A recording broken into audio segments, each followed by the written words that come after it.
After winning the palace struggle, my son became the emperor, but I was given a white silk sash to hang myself after his coronation on the brink of death. I learned that the emperor had always believed I was not his biological mother, that I had killed his real mother to keep him as my own. He had bided his time for years, finally avenging his mother. I found it utterly absurd. I explained to him, the imperial physician and midwife from back then are still alive. Moreover, I was not infertile. Why would I need to take someone else's child? But he said, I only believe what I see with my own eyes. You have harmed the concubines and separated mother from child. You should atone for your sins in person. I was strangled to death by a eunuch by his side. When I opened my eyes again, I had returned to 10 years ago. This time, I will fulfill his wish. 1. It was the 22nd year since I entered the palace. My son ascended the throne, and I became the most noble woman in the entire empire. But just moments ago, my son, now the emperor, kicked open the door to my palace. His face was cold and stern, and he roared in anger, demanding to know why I had killed his birth mother. I have tolerated you for a long time. Ever since I was 9 years old, I have been waiting day and night for you to die. To atone for your sins to my real mother. The palace attendants were filled with horror and hastily dropped their tasks, kneeling on the ground, only to be driven out by the eunuchs. By the emperor's side, I stood up and asked gently, Has your majesty been drinking? Are you in a fit of temper? The emperor's words came without warning and were utterly absurd. He was the child I had given birth to after 3 days of labor. How could he have another mother? I could only guess if this was related to our previous argument. The reason for the argument was that he wanted to send my daughter, his own sister Princess Kongjia, to marry into a foreign court. I naturally refused. There were so many princesses of the late emperor, so it certainly didn't fall to the emperor's own sister to go. Moreover, when the late emperor was alive, I had drugged Kongjia in order to bring down Chen Fei and her son. Chen Fei was deposed, but Kongjia also developed a chronic headache. I feel guilty, and my life's wish is for Kongjia to live a stable life in the capital under the protection of myself and the emperor. There is absolutely no possibility of a marriage alliance, but what I considered a matter of course infuriated the emperor, and we parted on bad terms. I thought the emperor was merely venting his anger with a ridiculous excuse, but he kicked another crystal cup to pieces, his gaze icy as he said, word by word, Lady Meng, you dare to steal someone else's child, yet you dare not admit it. Only then did I realize that the emperor was serious. Whose child did I steal? I asked. Lady Li, your heart is cold and hard. You took her child but wouldn't even grant her a posthumous title after her death. Your current fate is karma. Who? I almost laughed. Li Huiyun. Li Huiyun was a palace maid. She got lucky and became pregnant with the emperor's child, which earned her a rank. During her pregnancy, she overindulged in supplements, leading to a difficult childbirth.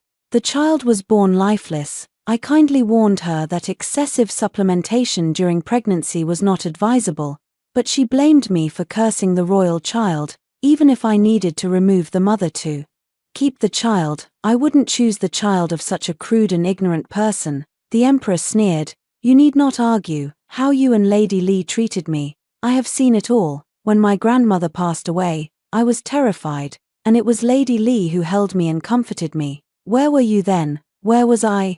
You are the 6th in line, and you have seen the fates of your elder brothers.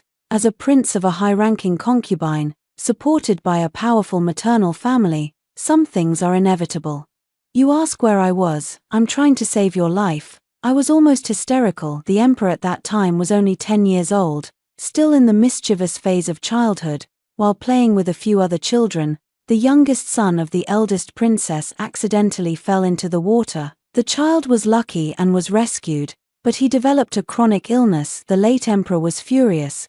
The eldest princess was his own sister, and this was his most beloved nephew. The other children all claimed that the emperor had pushed the princess's son into the water. The emperor was so frightened at that time that he cried incessantly, unable to speak clearly. It was clear that the late emperor had no intention of investigating how the princess's son had fallen into the water. He only wanted to give the eldest princess an explanation. After all, he had many sons and was neither protective of them nor particularly concerned. Just as the late emperor was about to hold someone accountable, the empress dowager suddenly fell critically ill and passed away. This was a trap set for me and my son. I gritted my teeth and took the blame. There was no point in discussing it further with the emperor. All I could think about was how to resolve the situation without tarnishing the emperor's reputation as someone who would harm his own siblings. The sudden death of the Empress Dowager presented a perfect opportunity. Back then, I kept vigil for your imperial grandmother. In the entire rear palace, I was the only one who knelt for 7 days and 7 nights. By the 7th day, I couldn't even stand, all just to earn your father's praise that you and little Six were benevolent and filial. But what about Li Huiyun? She merely sent you a few meals of pastries and offered a few words of comfort.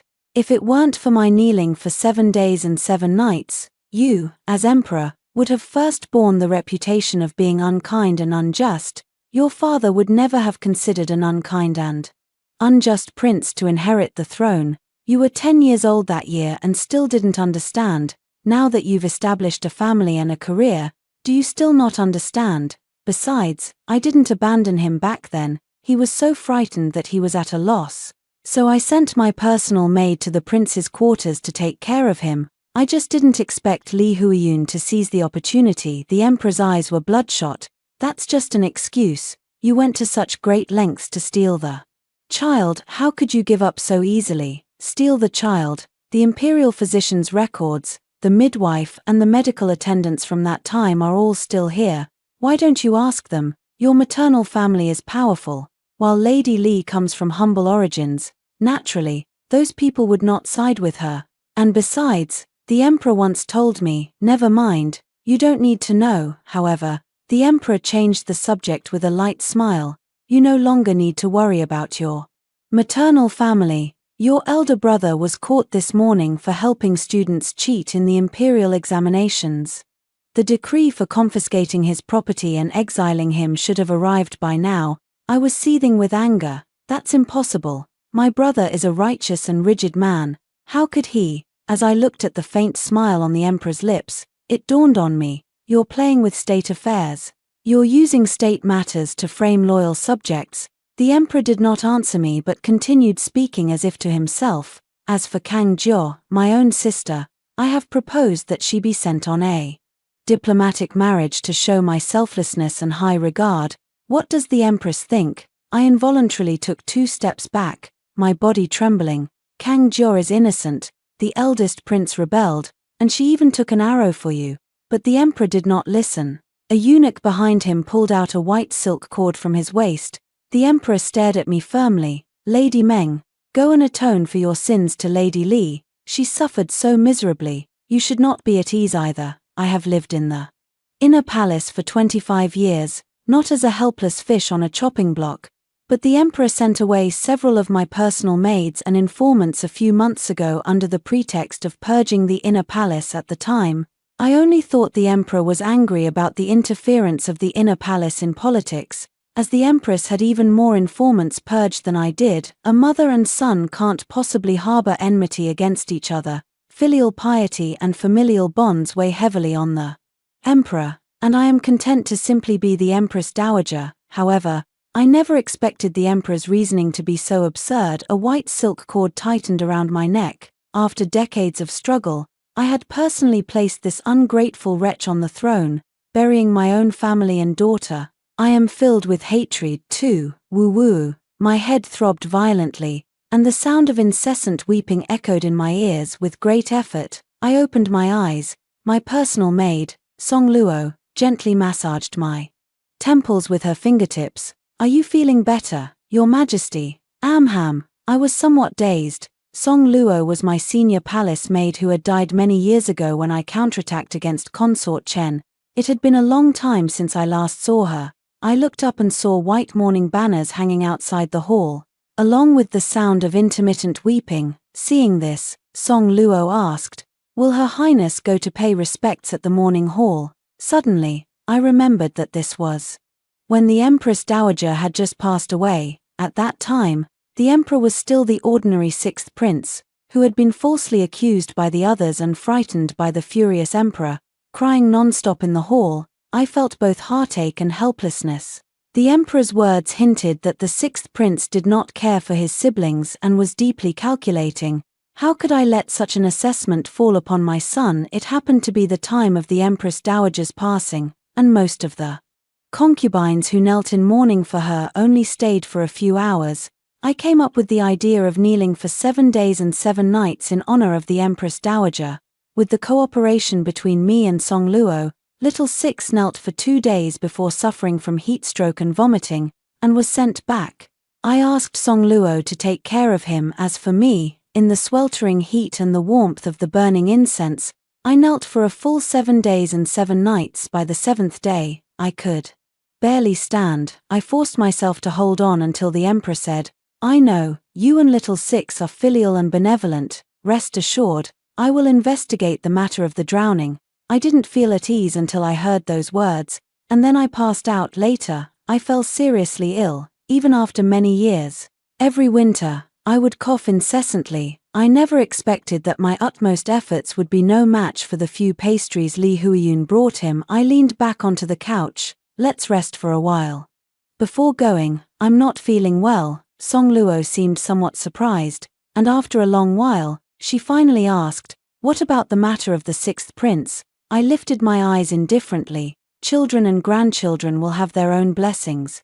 If another prince ascends the throne, my maternal family and daughter would not fall to such a state. Why should I exhaust myself for him any further? Let Jingyan return. Song Yang will accompany him. Have a good rest and sleep well. What is already settled should no longer be dwelled upon. After Xiao Liu was taken away, the hall became quiet, and I hadn't experienced such peace in a long time. Everything returned to a time when it was still not too late in that lifetime. I gave him so much. My maternal family, the Meng Duke's mansion, was raided and exiled. The Meng family's tradition was to value literature.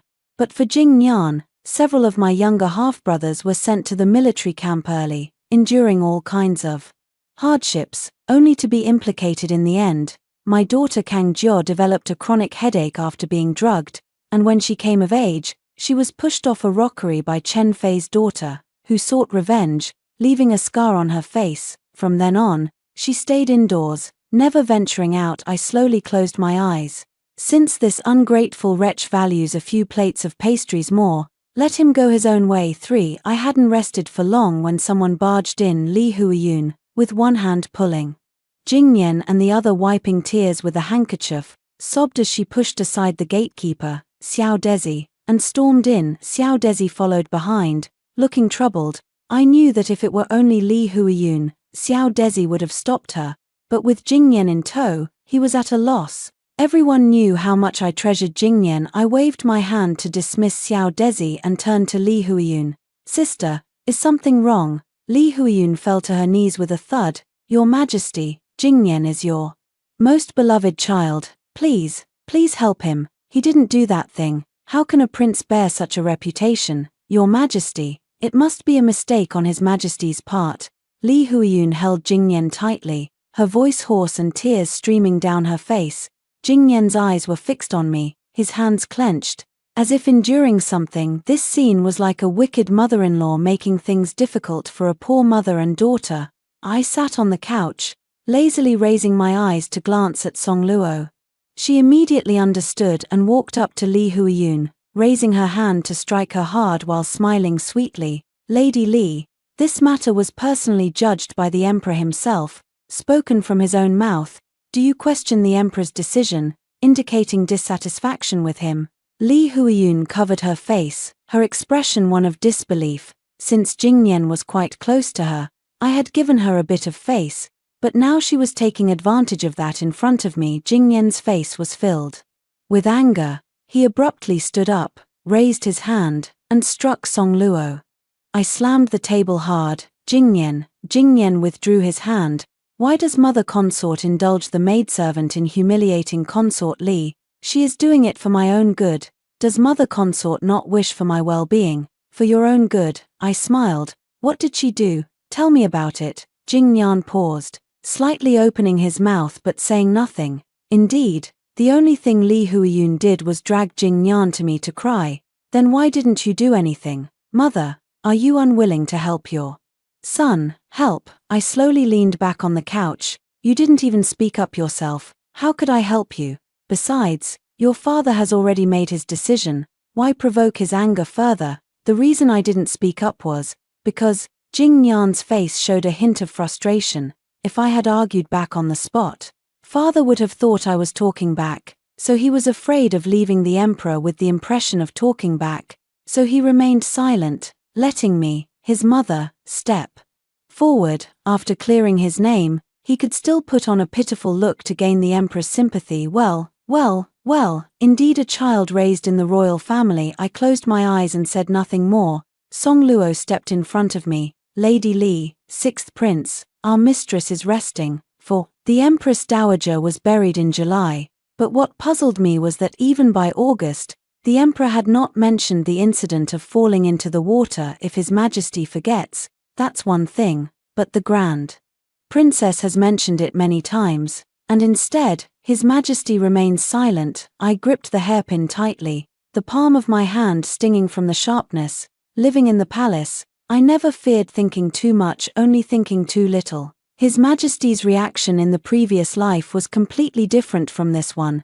How could there be such a stark contrast in His Majesty? No, that's not it. His Majesty's attitude hasn't changed. According to his habits, once he decides on something, he would reprimand and punish on the spot. Yet in the previous life, he also didn't deal with the drowning incident immediately, as if intentionally giving me time to think of a solution. It wasn't until I knelt for 7 days and 7 nights that His Majesty finally took action to resolve the matter. Could it be that His Majesty is waiting for me to come up with a solution to this matter? At that moment, Song Luo informed me that Eunuch Chang, the eunuch by His Majesty's side, had arrived. I rose to greet him. Eunuch Chang beamed with a smile. Greetings, Lady Consort Shu. His Majesty will be dining with you tonight. Thank you, eunuch. I glanced at Song Luo, who immediately handed over a bulging pouch. With the support of the Duke's household, I naturally had no worries about money. Chang Gonggong's smile deepened. The August heat is intense, and His Majesty often suffers from insomnia. I hear that Your Highness has the heart of a lotus seed. If it could be used a bit, it would surely ease His Majesty's worries. Only after Chang Gonggong left did I ponder his words. The Emperor had recent troubles, and Chang Gonggong said I could ease His Majesty's worries. The heart of the lotus seed. Was it the heart that pities the child? His Majesty's troubles were about Xiao Liu. But why would His Majesty treat me the same as Jingyan in my previous life? Before I died, Jingyan mentioned that His Majesty had told him something. What could it be that made him so certain I wasn't his real mother? Could it be that Jingyan truly wasn't my child? 5 The next day, I saw my mother. Is everything well at home? I asked. Mother passed away 3 years before Jingyan ascended the throne, and it had been a long time since I last saw her. Your Highness need not worry. Mother smiled as she always did. Everything at home is as usual, but your second and third brothers have grown up a bit now. Your father and I have discussed sending them to General Wu. That won't do. I quickly stopped Mother. Since Mother came from a prominent family, Father held her in high regard.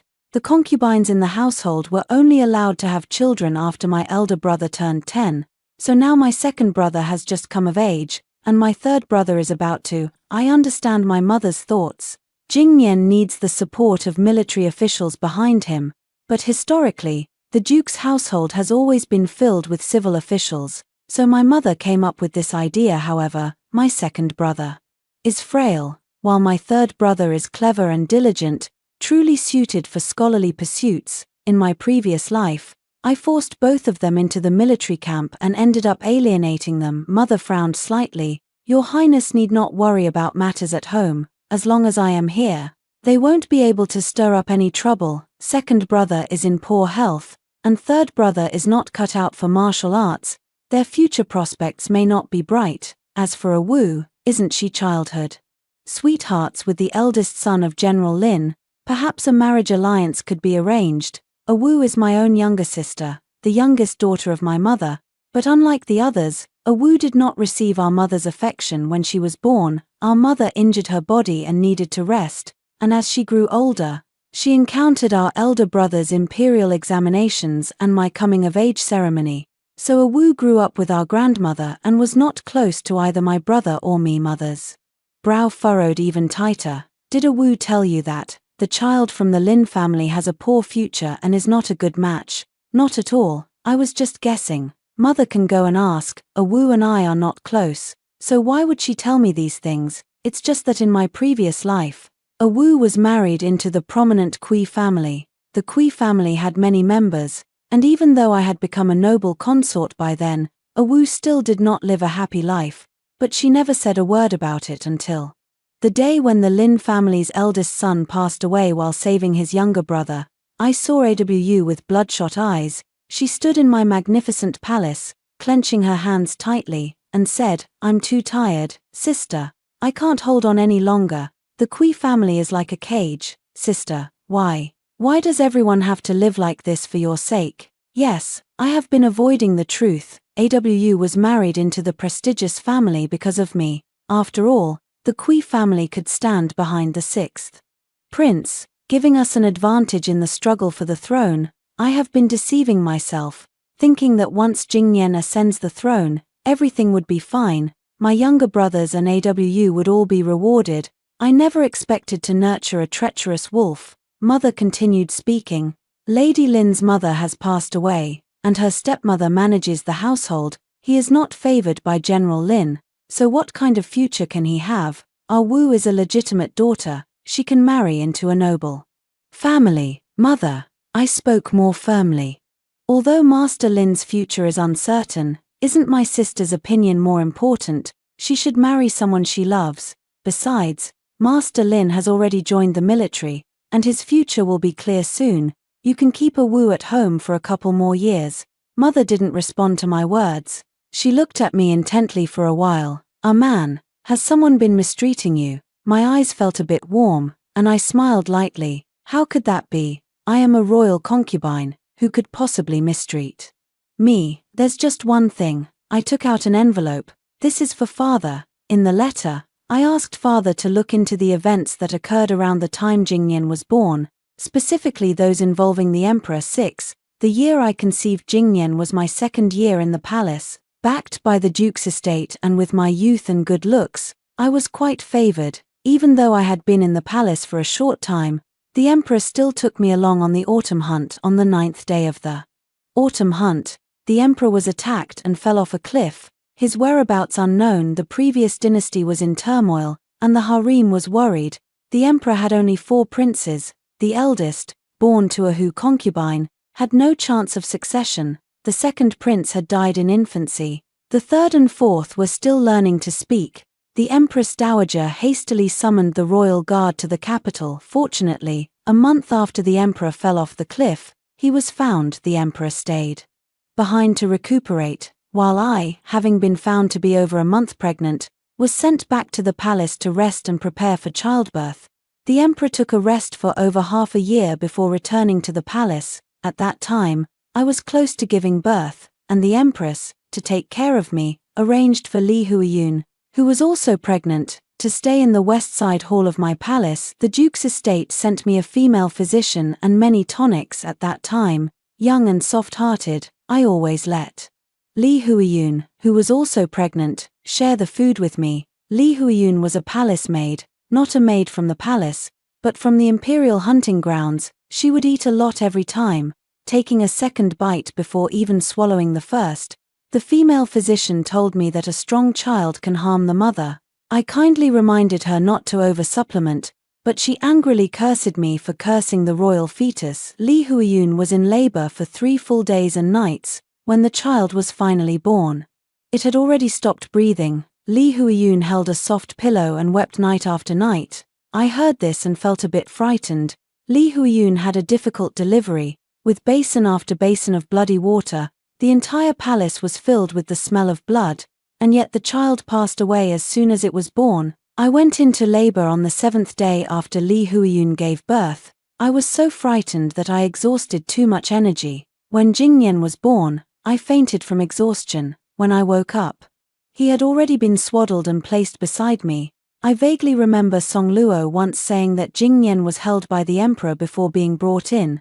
Song Luo, do you remember when I gave birth to Jing Yan? Was it you who watched him being placed beside me? I remember Her Majesty, the sixth prince whom I personally received from His Majesty. Song Luo paused for a moment and then continued, however, it wasn't me who personally handed the sixth prince to His Majesty. His Majesty had just recovered from a serious illness and was weak, so he was alone in the Eastern Warm Pavilion without the Empress Dowager. When I arrived at the Eastern Warm Pavilion, the wet nurse Chen by His Majesty's side told me to wait at the door. I closed my eyes. The midwife had said that I had a full-term, smooth delivery, yet Jing Yan was born with a congenital weakness and was very frail. She had felt my belly. How could the child be so small and thin? But at that time, I was too immersed in the joy of becoming a mother to pay attention to her words. 7 On the day of the winter solstice, Xiao Dezi rushed into the room in a flurry. Your Highness, the sixth prince says he won't be coming, Xiao Dezi said with a troubled expression, and I set Kang Jiao down from my lap. Go play with Sister Songyang. She's sewn a cloth tiger for you. Only after Kang Jiao left did Xiao Dezi stammer out, Lady Li is also there, and, this servant overheard, the sixth prince calling Lady Li mother. Pine Moss's face turned red. How shameless of her. Is it even her child? I couldn't help but laugh, for this was indeed a mutual embrace. If either of them had no intention, neither would have called the other mother. I slowly stood up. Pine Moss, bring the freshly prepared food with you and follow me. In my previous life, during the winter solstice of this year, the Empress fell ill and her niece came to visit. However, the Emperor took a liking to her and forcibly took her in the Empress's side hall, ultimately granting her only the title of noble consort. The Empress was so furious she nearly vomited blood. This niece of hers had just reached marriageable age, and the family had already arranged meetings with several promising young men, yet the Emperor had forcibly taken her into the palace. The Empress was already seriously ill and passed away within a few months. As she had never been favored and her maternal family was weak, the young girl had no one to protect her in the palace. Forgotten by the Emperor, she too passed away within a few years. Since the Emperor is willing to wander around in this bitter winter, he might as well serve a useful purpose. I originally only intended to earn the Empress's gratitude, but now I can kill two birds with one stone. As I passed by the Empress's palace, I indeed saw a girl in a goose-yellow dress, a fluffy white fox fur wrapped around her neck, playing in the snow at the palace entrance with a few young maidservants. The Empress's chief maid stood nearby, and upon seeing me, she curtsied, "Peace be with you, noble consort Shu." I nodded. "It's cold, return quickly." Not encountering the Emperor, I circled around and returned. This time I saw the Emperor, who was bent over, almost whispering into the little girl's ear. The Empress's chief maid stood by, biting her lower lip so hard that her face looked terrible. I carried the food box up and said, "Greetings to your Majesty." "Ah man." The Emperor seemed flustered. "What are you doing here?" I shook the food box in my hand. Jing Yan has been reviewing his lessons and didn't even have time to eat dumplings on the winter solstice, so I packed some for him to take. "Would your Majesty like to join? Jing Yan mentioned you the other day." "Then I'll go with you," he said. Not even glancing at the young girl again. Arriving outside Jing Yan's room, I stopped the eunuch who was about to announce us. "Your Majesty, shall we go in quietly? Jing Yan will surely be delighted to see you suddenly." The Emperor smiled and nodded. "Very well, if Jing Yan is resting, we shouldn't disturb him." As we approached the room, we heard Jing Yan's voice. "Mother, I promise I will never let you suffer again." Li Huayun's choked voice replied, "Mother believes in you, how dare you?" The Emperor's roar interrupted the two people in the room. Jing Yan and Li Huayun hurriedly knelt down in panic. Your Majesty, this concubine." The Emperor had no intention of listening to Li Huayun's explanation. "Take this vile woman out and beat her to death." Li Huayun screamed as she was dragged away, and Jing Yan was thrown into confusion. Sobbing, he said, "Father Emperor, I didn't want to eat because concubine Li held me and coaxed me. In my heart, she is like my mother. But my birth mother hasn't even looked at me for a long time."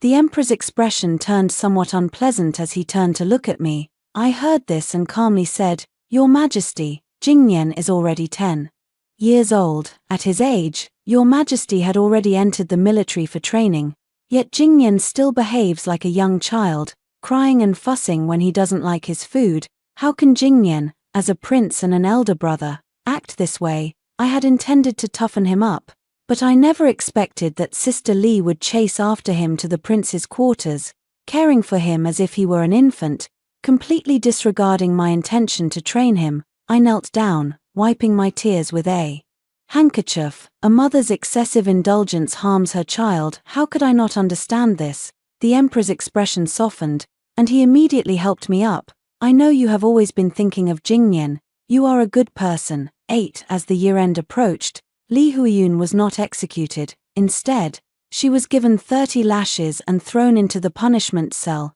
barely clinging to life. As soon as the new year began, my mother arrived, bringing a Wu with her. This child insisted on coming. My mother's smile was deep, much happier than when I last saw her. She said she wanted to thank her elder sister. Ah Wu lowered her head, twisting her handkerchief with her fingers. "How did sister know about me and Mr. Lin?" I propped my chin with my hand and blinked. "Oh, when we were kids, he only gave bugs to you." After chatting for a while, Ah Wu went to see Kang Jiao. Only then did mother straighten her expression and take out a letter from her sleeve.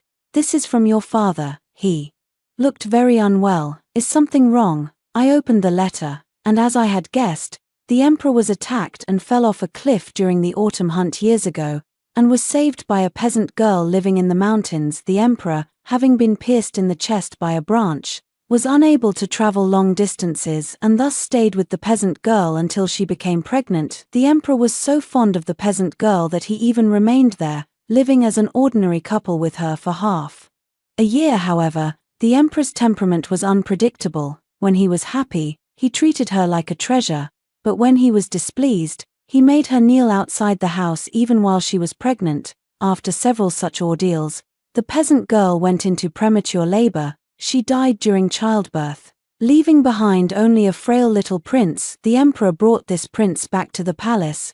My father said he had found the eunuch who guarded the gate at the time. The eunuch saw that the emperor had taken a living infant in and brought out a dead one. My hand clenched the letter, my fingertips turning pale. The letter stated that the little prince had a blue birthmark behind his ear. Jingyan also had a blue birthmark behind his ear. The emperor was quite fond of the peasant girl, as could be seen from the fact that he lived with her as husband and wife for half a year.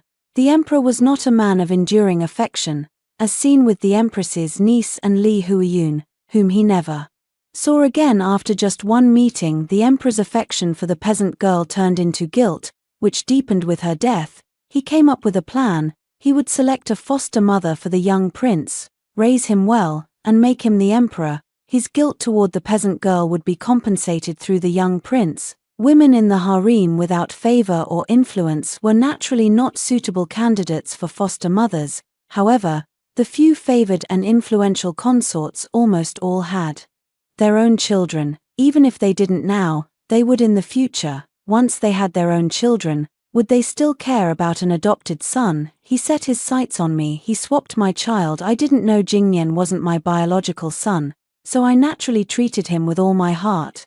Even if I had more children later, as my eldest son, Jingyan would still receive the full support of the family's resources. No wonder he was so furious when Jingyan called Li Huiyun mother and wanted to have her beaten to death immediately. In his heart, how could someone as lowly as Li Huiyun be allowed to have a mother-son relationship with Jingyan? I also remembered what Jingyan said in my previous life. The emperor had once told Jingyan that I was not his biological mother, but he didn't tell him who his real mother was, so Jingyan assumed it was Li Huiyun, who often looked after him. How utterly ridiculous. After Jingyan was born, the emperor bestowed countless lavish gifts, sparking widespread envy. My rank was directly elevated from concubine to shoe lady. I suspect this was his way of compensating me for the loss of my previous child, compensation just like that peasant girl received. How despicable he is. I laughed out loud, but tears streamed down my cheeks. Startling my mother, "A man, what's wrong with you?" I want to kill him. 9. Although the emperor is lewd and despicable, he values his life greatly. After the assassination attempt during the autumn hunt that year, he has never left the palace again, and everything he consumes is tasted by 3 eunuchs. But I thought of someone, the eldest prince, who will rebel a year later. The emperor dislikes the eldest prince. The Hu concubine was a whim of his, and he never expected her to conceive. After she gave birth, he handed the eldest prince over to a concubine in the residence and never bothered with him again. That concubine was granted the title of Changzai after the emperor ascended the throne and raised the eldest prince in a remote palace. Unfortunately, the concubine fell ill and died a few years later, and after that, no one cared for the eldest prince. Without maternal support or favor, alone in a remote palace, relying on 49 people, he severely injured the emperor, killed 2 princes, and disabled 4 others. When he tried to kill Jingyan, Kang Jia stepped in front of him, and the eldest prince's bow was hastily raised half a degree, grazing Jingyan's shoulder. He did not harm the princesses or consorts, which is why I chose him. The eldest prince, Jingsha, has slightly curly hair at the ends and amber eyes, clearly revealing his Hu ancestry at a glance. He looked at me with a smile. Your son pays respects to Lady Shu. I got straight to the point. The palace is heavily guarded, and the emperor has dozens of hidden guards by his side. What you are planning cannot succeed within the palace. The emperor was extremely afraid of death and secretly kept hidden guards, even surrounded by dozens of them. Jingsha managed to seriously injure the emperor, truly a remarkable talent. Next year, the emperor mentioned that he wanted to go to the imperial retreat to escape the summer heat. This was the first time in over a decade that he expressed a desire to leave the palace. It would have been a good opportunity. But before summer arrived, Jingsha staged a coup. Jingsha squinted his eyes, his face still wearing a cheerful smile. It was only when I turned around that I heard a voice from behind.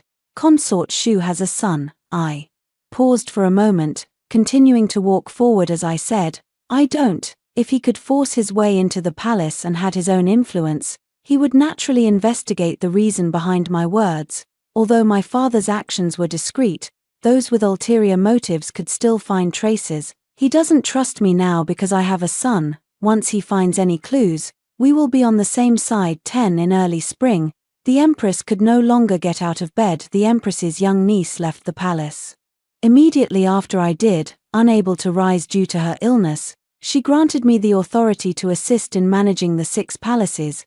By late summer, the empress passed away. She lived 4 months longer than in her previous life. On her deathbed, she recommended concubine Chen as the successor to the emperor. The empress said, concubine Chen hails from the Grand Preceptor's estate, and her son, the 3rd prince, is outstanding, setting an example for all the princes. The emperor was very displeased.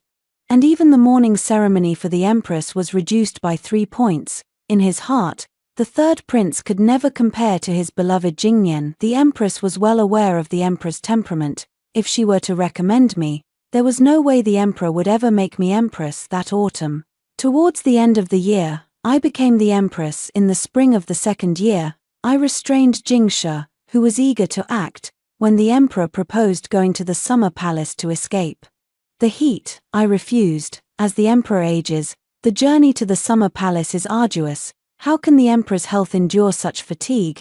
The emperor was very displeased and smashed a teacup, announcing his intention to go to the summer palace to escape the heat at the hour of Chen on the summer solstice.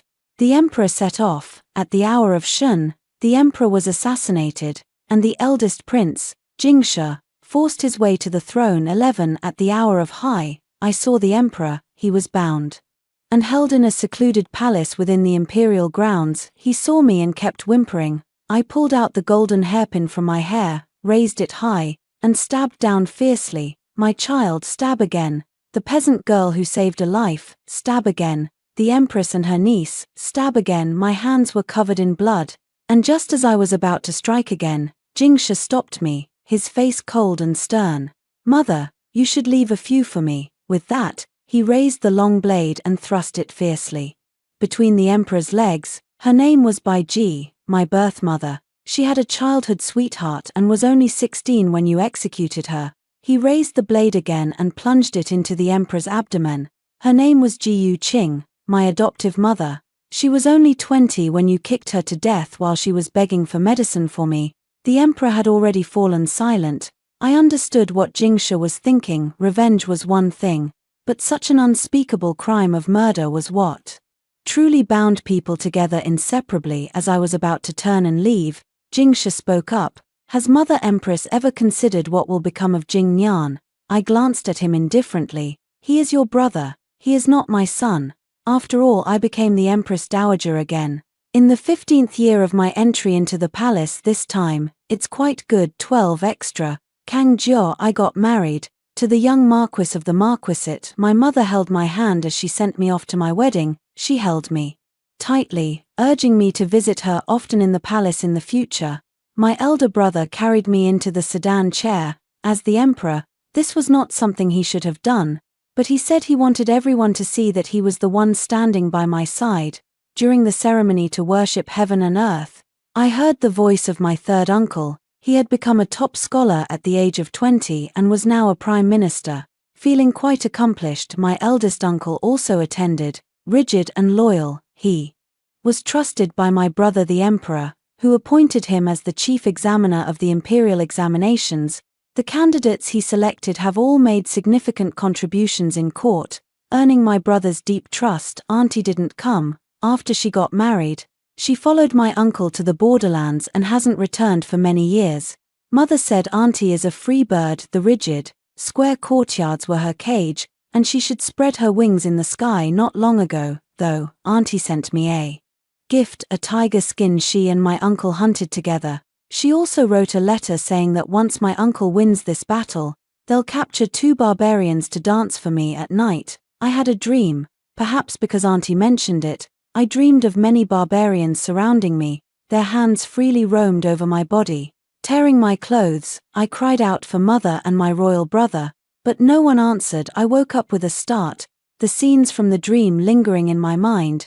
The young prince held me, gently patting my back. On the day of returning to my parents' home, Song Luo told me that on the night of my wedding, for some reason, the 6th prince ran out barefoot, shouting that he was the emperor. He was then struck on the head by the Empress Dowager, who arrived shortly after, with a porcelain vase, leaving him blooded. Song Luo said that the 6th prince seemed to have changed overnight. Previously, under the management of the eldest prince, he was extremely gentle, but now he has become like the emperor. The Empress Dowager has recently taken up a new pastime, visiting the 6th prince every day. Every time the 6th prince says a word, the Empress Dowager strikes him with a porcelain vase. Officials from the previous dynasty have submitted many memorials, angrily denouncing the Empress Dowager and the Crown Prince, but the Crown Prince merely said, "There are plenty of porcelain vases. I feel that everyone is living well." After hearing the first story above, what are your thoughts? Feel free to share your opinions in the comments section. Next, there is another similar story. Let's continue to see. When the news of my elder sister's refusal to surrender reached the capital, everyone in the city praised her noble integrity, truly worthy of being the eldest princess. Faced with the enemy's threats, she did not hesitate to throw herself upon their swords, taking her own life before the entire army, which fueled our soldiers' grief and rage to fight fiercely. They directly breached the city and captured one of the enemy's strongholds. Urgent news arrived in the capital, just as it had in my previous life. Hearing the news, I slightly raised my head. The palace maid was still chattering on, but I didn't take in much of what she said. "You may leave now." "Yes, princess." Looked at my own hands and feet, still intact in my previous life. The news of my elder sister's suicide reached the capital. The emperor was overwhelmed with grief, handling state affairs arbitrarily, which led to several brothers fighting for power. Before long, they had all suffered heavy losses. The youngest brother's biological mother passed away suddenly from a sudden illness. The empress, using the excuse that she had lost her only daughter, took the young prince under her care together with my husband, General Hu. They worked to place him on the throne, making him a puppet emperor. When General Hu returned victorious, he requested the emperor's decree, expressing his wish to marry me and cherish me. Though I was overjoyed, I also felt uneasy. The Affair between General Hu and my elder sister was known to everyone in the capital. In private, I found Hu Yun and asked him why he wanted to marry me. He said that since my elder sister had passed away, he felt adrift in the world like duckweed. Before her death, my sister had expressed her deep affection for me and hoped that he would marry me and take care of me for life. Seeing the sorrow in his eyes, I ultimately softened, I thought, rather than being sent off for a political marriage. Later, I might as well marry him and use my sincere feelings to warm Hu Yun's heart. 3 years after we were married, the queen had become the Empress Dowager, and the court was completely controlled by the Empress Dowager, her maternal family, and those led by Hu Yun. Hu Yun gradually noticed my affection and began staying in my chamber as I looked at my slightly swollen belly. Just when I thought our family of 3 would live a sweet and happy life together, my legitimate elder sister returned to the capital. She threw herself into Hu Yun's arms, pouring out her longing for him. Over the years, I stood before them, a wave of nausea washing over me. Feeling like a clown, my elder sister went on and on, recounting everything that had happened over the years. General, all these years, I have missed you every single moment. You truly are a man of deep affection and loyalty. When I asked you to marry my sister and take care of her, you actually did it. For 3 years, I was trapped in a dungeon by the enemy, never seeing the light of day. Fortunately, the person taking care of me pitied me and secretly set me free. Jiao, didn't you die? Hu Yun looked at Mu Yangjiao, who had returned from the dead, then turned his gaze to me, who was heavily pregnant previous life. His face lit up with joy, and he quickly walked over to me, holding his legitimate sister in his arms. Mu Li, look, Jiao has returned. She's not dead, she's not dead. Without waiting for me to speak, Hu Yun carried my elder sister into the backyard, had her freshened up, and poured out his feelings from the past 3 years to her, then immediately took her into the palace. By the time he returned, he had already brought an imperial edict. The imperial edict stated the emperor bestowed the marriage, making the Grand Princess the principal wife of General Hu, while I, as a secondary wife, remained in the residence. After giving birth, the child would be handed over to the principal wife to raise. The grace of the imperial family could only preserve the dignity of one member of the imperial house. I tearfully begged Hu Yun, saying I could be a secondary wife, or even a concubine, but I wanted to keep the child and raise it myself. A flicker of hesitation crossed Hu Yun's face. Seeing this, I grabbed his sleeve. I pleaded desperately, if my elder sister enters the household, I will seal off a courtyard. I am willing to never step out of the courtyard gate, only asking that the child can grow up by my side, giving me some support. Hu Yun was about to agree, but my elder sister was quicker to refuse. Sister, are you afraid that I will treat your child poorly? We grew up together, and the Empress Mother has always treated us the same. Why must you be like this? Tears glistened on her face. She gently leaned into Hu Yun's embrace. If my sister cannot bear to part with the child, then let the child stay with her. I'm only worried that taking care of the child might be too exhausting for my sister. Hu Yun nodded, agreeing to the matter. My heart finally settled. Little did I know, this was just another one of my elder sister's schemes. On the night I gave birth, Hu Yun was sharing his wedding night with Mu Yangjiao. I gave my all to bring my daughter into the world. The next day, I was taken to the main hall by people from the courtyard, thinking I was to pay my respects to her as a concubine. Little did I expect that Hu Yun would order my daughter's tendons in her hands and feet to be severed first, and then have her heart dug out and handed to a servant. By the time I came to my senses, I tried to seize his sword, but he severed the tendons in my hands and feet just the same. I could only watch helplessly as he ordered someone to take the child away and bury it. My poor child, who had just been born without even opening their eyes or tasting a drop of milk, left this world forever. Hu Yun held a bowl of medicine, gently blew on it to cool it down, and brought it to his legitimate wife's lips. It's so fishy. Be good, endure it for a while. The imperial physician said that the heart of a newborn baby girl is the best for medicine. First, sever the tendons in her hands and feet. Then take her heart while she is in excruciating pain and extreme fear. That's when the medicine is most effective. Mother and daughter share a heart. I suppose my sister is also in excruciating pain right now. General, Why don't you hurry and go comfort her? It's all right, Muley, if you behave, I will have someone heal your hands and feet and allow you to move freely in the courtyard. Once your health improves, I will let you conceive another child. It's just a daughter, she can cure Jiao's illness, which is her blessing. Blessing, if it's truly a blessing, why don't you bring your sister's child and give this blessing to her? My daughter, and I don't want this blessing. Give my daughter back to me. Brother Yun, look at sister, isn't she out of her mind? Take her back. Hu Yun gave the order. And several old nannies dragged me back to the courtyard. They put me on the bed and then ignored whether I lived or died. I thought I would die just like that. I never expected my elder sister still wouldn't let me go. She resented me for truly entering Hu Yun's heart over these 3 years, and for daring to carry his child. The next day, the deputy general under Hu Yun took out a dagger and cut me, slice by slice, just to make me feel the pain of a broken heart, from screaming in agony to becoming hoarse. It wasn't until my heart was torn from my body that I finally died with my eyes wide open. Then, I drifted in the air, watching the deputy hand the heart to Hu Yun, who then gave it to the imperial physician. The physician casually tossed it into the medicinal dregs, and after half an hour, brought out a bowl of medicine, smiling as he presented it to Hu Yun. General, with this heart full of fear and humiliation, the princess is sure to recover as soon as she takes the medicine. Hu Yun rewarded the physician with a box of gold and then left with the medicine.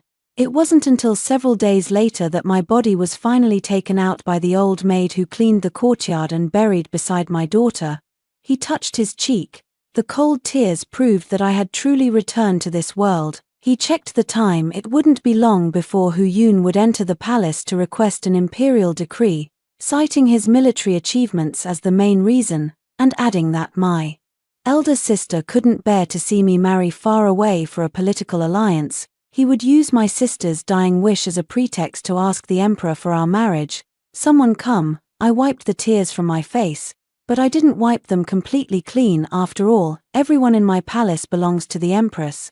Someone come. Yes, your highness, I am here. The personal maid, Leah, pushed the door open and entered. My name is Li, and hers is Li. This is the thought in the empress's mind. To her, both she and I are merely servants. Prepare my attire. I wish to see my father. Although they are not my most trusted maids, they still show me respect on the surface, for the empress is skilled at pretense. I arrived at my father's hall of diligent governance.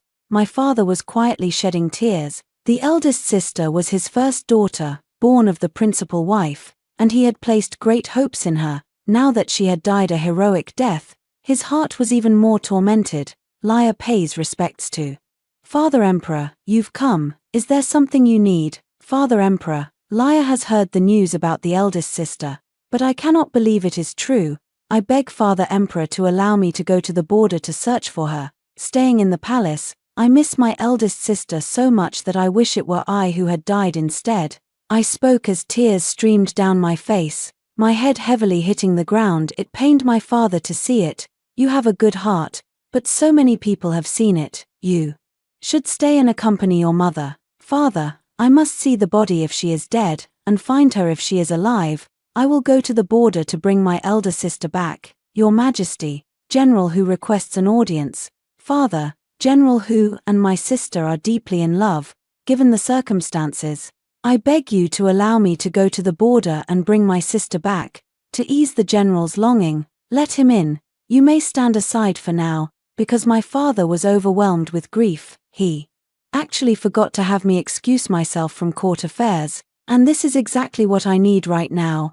After Hu Yun entered with red eyes, 10 months of pregnancy, 1 day of delivery, he first looked at me with confusion, then he knelt down and requested an imperial decree for marriage. The emperor looked at him with a trace of doubt in his eyes. Before the emperor could speak, I knelt on the ground and kowtowed heavily 3 times, for if I didn't, I feared I wouldn't be able to resist the urge to rush forward and kill him. I clenched my hands nervously and forcefully, raising my tear-filled eyes to look at the emperor. Father, please reject the general's request. Leah, your Majesty, please issue the decree for the marriage to fulfill the princess's final wish. Father, absolutely not.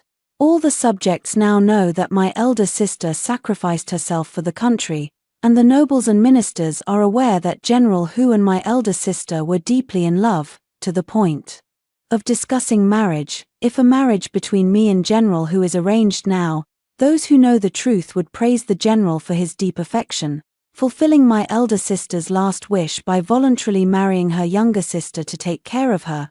Those who don't know, however, might speculate that the general is merely trying to curry favor with the imperial family, and that marrying any princess would be the same to him. Moreover, it would cause discontent among the people. My elder sister died for the country, yet her beloved soon marries her own younger sister. I fear it would lead the people to believe that you are unwise, that you did not truly cherish my elder sister, and that General Hu only sought imperial power and deliberately failed to save her. I still stand by my words.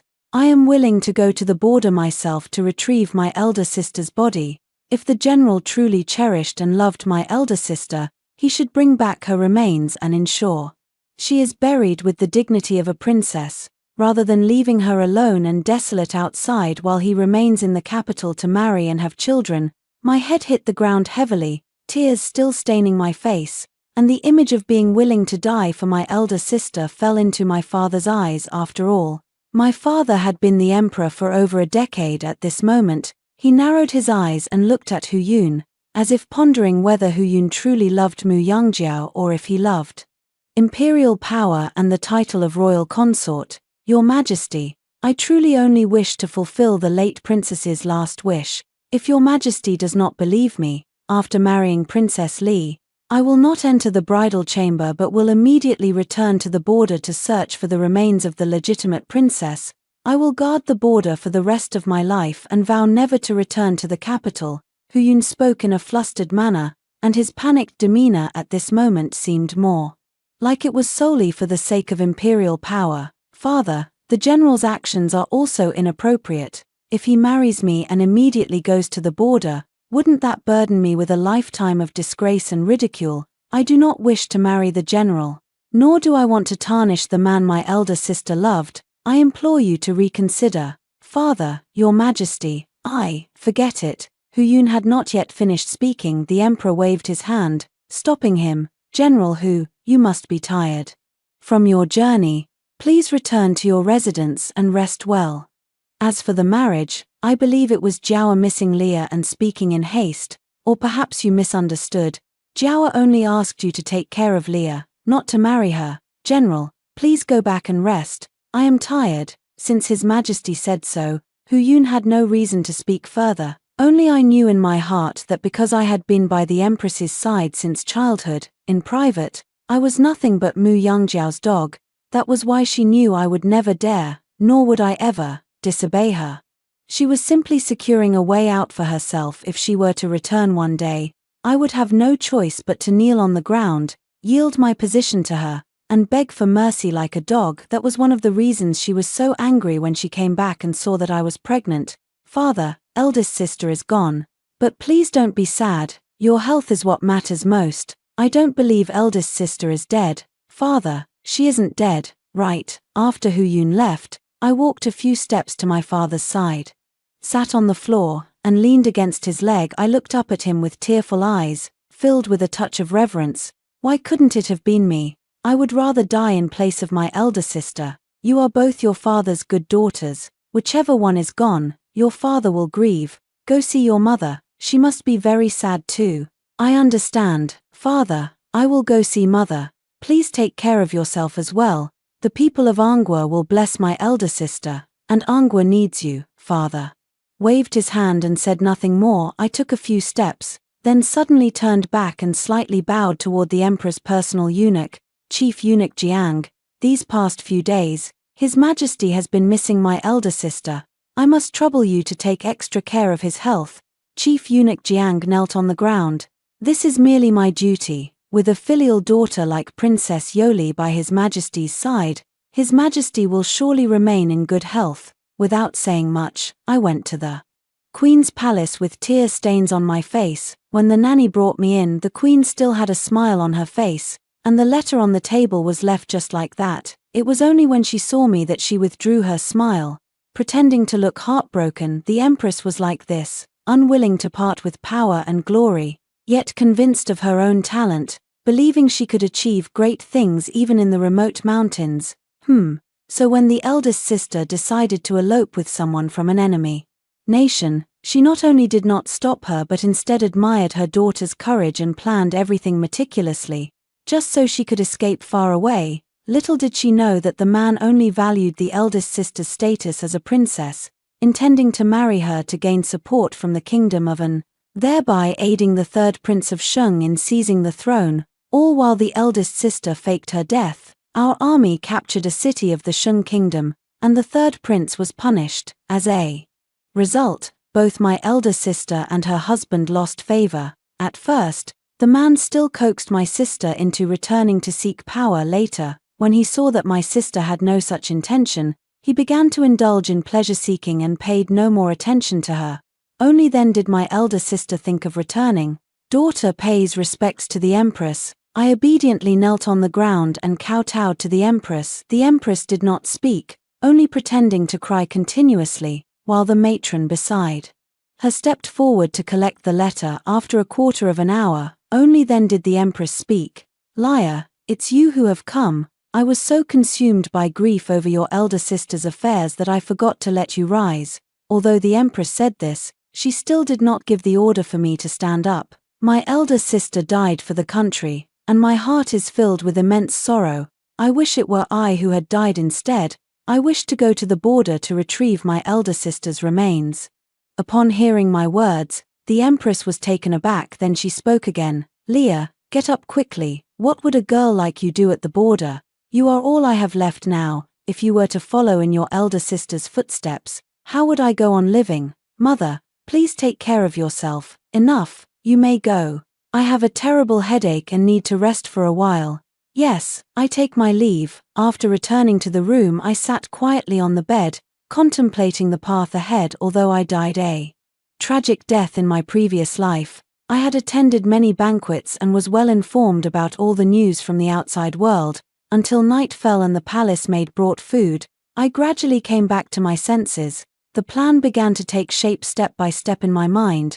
Early the next morning, I got up and waited on the path my father would take after court. When my father returned to the hall of diligent governance, I stopped him. Liar, is something the matter? Father Emperor looked at me with displeasure. Father Emperor, yesterday I went to see Mother Empress and found her in tears, looking utterly despondent. She even suffered from a headache. Since it's almost lunchtime now, I would like to invite you to join us for lunch at Mother Empress's palace, so as to comfort her heart. I know you are grieving, Father Emperor, and seeing Mother Empress might remind you of my elder sister.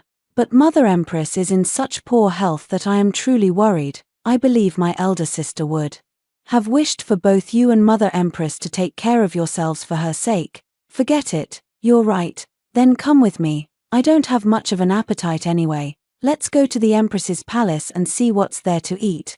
No need to announce our arrival. Yes. The Emperor stopped the little eunuch who was about to announce their arrival. I breathed a sigh of relief.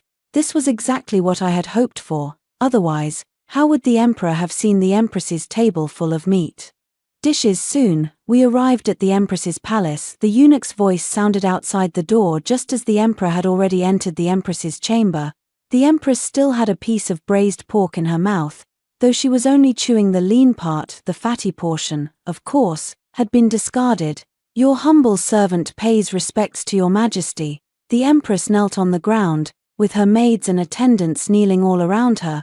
I thought that with Zhao gone, the Empress must be heartbroken, so I came especially to see her. I didn't expect Her Majesty's appetite to be so good. The dishes on this table are even more lavish than usual. Your Majesty, The Empress had not yet thought of how to respond.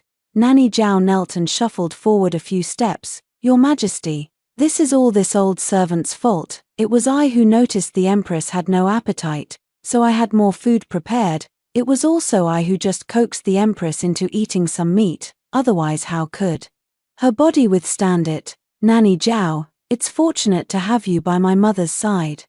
Otherwise, I wouldn't know how to comfort her. You are truly remarkable, able to coax my mother into eating a few more bites. As soon as I spoke, my father glanced at the Empress, and his anger grew even more intense. Chief Steward Jiang also glared fiercely at Nanny Zhao. After all, he had served the emperor for decades. Over the matter of the legitimate sister, the emperor had barely eaten or drunk anything these past 2 days and had already lost a great deal of weight. No matter how much he said, he had only managed to get the emperor to take a few sips of ginseng soup. In contrast, the empress showed no signs of weight loss. Instead, her face was radiant, as if she were in a very good mood.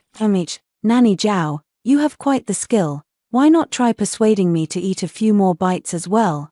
Your Majesty, this humble servant, please take care of your health. Your health is what matters most. Princess Zhao would be heartbroken to see you like this, father. I think Nanny Zhao is getting old and may no longer be suitable to serve mother. It would be better to let her return to her hometown to retire. I will stay by mother's side to attend to her.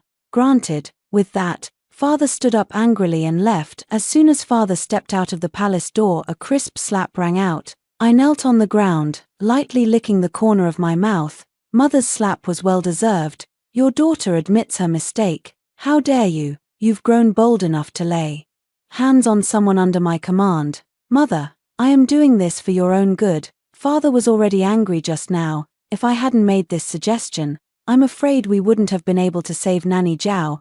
Do you think I am a fool? Nanny Zhao clearly deserves a reward for her merits. Mother, you have seen it yourself. Father hasn't eaten or drunk anything for the past 2 days and has already lost some weight. If I hadn't brought up the matter of Nanny Zhao, father would have been angry at your appearance. Such a sharp tongue. I never noticed you were like this before. Since you've said you will attend to me, from now on, you shall serve me during my meals. I stood up and began serving dishes to the Empress. Nanny, having you by my side all these years has meant so much. Now that His Majesty has granted you permission to return to your hometown to retire, please go home and enjoy your well-deserved rest. Your Majesty, this old servant cannot bear to part with you. I cannot bear to part with you either. I watched the deep bond between the two of them, master and servant. Yes, she couldn't bear to part with her. In front of her, she didn't even refer to herself as this palace, so she must be far more important than I, her own daughter. Throughout the evening, aside from kneeling on the ground to massage the Empress's legs, I helped Nanny Zhao pack her belongings. It wasn't until nightfall that the Empress finally allowed me to leave. I quickly walked back to my bedchamber, dismissed the palace maids, and then slapped myself hard across the face. Looking at the blood at the corner of my mouth, I went to the kitchen and made a plate of pastries as quickly as possible, then headed to my father's hall of diligent governance. Seeing Chief Eunuch Jiang's apprentice outside, I approached him, revealing my injury. Eunuch Zhong, has my father gone to sleep? Eunuch Zhong knelt on the ground. Your Highness, not yet. I will go in and announce your arrival. Thank you for your trouble. This Eunuch Zhong was the most famous gossip in the palace, and he knew what should be said and what should not. Soon, Eunuch Jiang came out to summon me inside. Seeing my face, he was momentarily surprised but quickly regained his composure. Your daughter pays respects to the Emperor. Rise. Why have you come so late? Father, I have just attended to mother and helped her rest, thinking that you must be missing my elder sister too much to eat, and since it's already late today, I made some simple pastries. I hope you can have a little, as it is crucial to take care of your health. Upon hearing my words, father finally set down his brush and looked up at me. Bring it here. Using my sleeve to cover my face, I placed the pastries on father's desk. What's wrong? Why are you covering your face? Nothing, father, I'm fine. As I spoke, I took a few steps back, my voice trembling as I retreated. Stop backing away, lower your sleeve and come here. Father, I knelt by my father's legs, tears streaming down my face, and looked up at him. Who did this to you? No one hit me. I accidentally hurt myself. You just returned to your own palace. Yes, I waited until mother had fallen asleep and then helped Nanny Zhao pack her luggage before coming back. I was thinking, since Nanny Zhao has returned to her hometown, mother will have fewer capable people around her. The maids in my palace were all trained by Nanny Zhao originally, so perhaps they could go serve mother to make her more comfortable. Father gently touched my face. and I flinched slightly from the pain. She also pushed the pastries closer to him.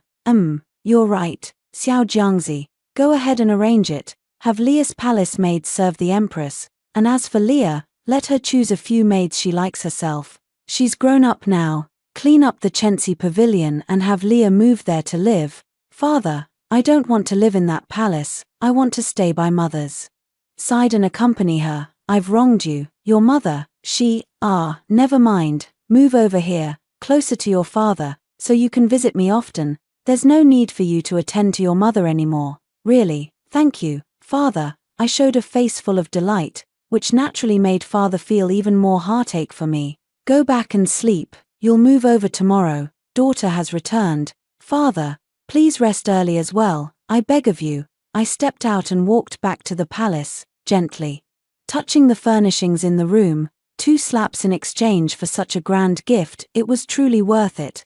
The news of my affairs had already spread throughout the palace. The empress naturally heard about it as well.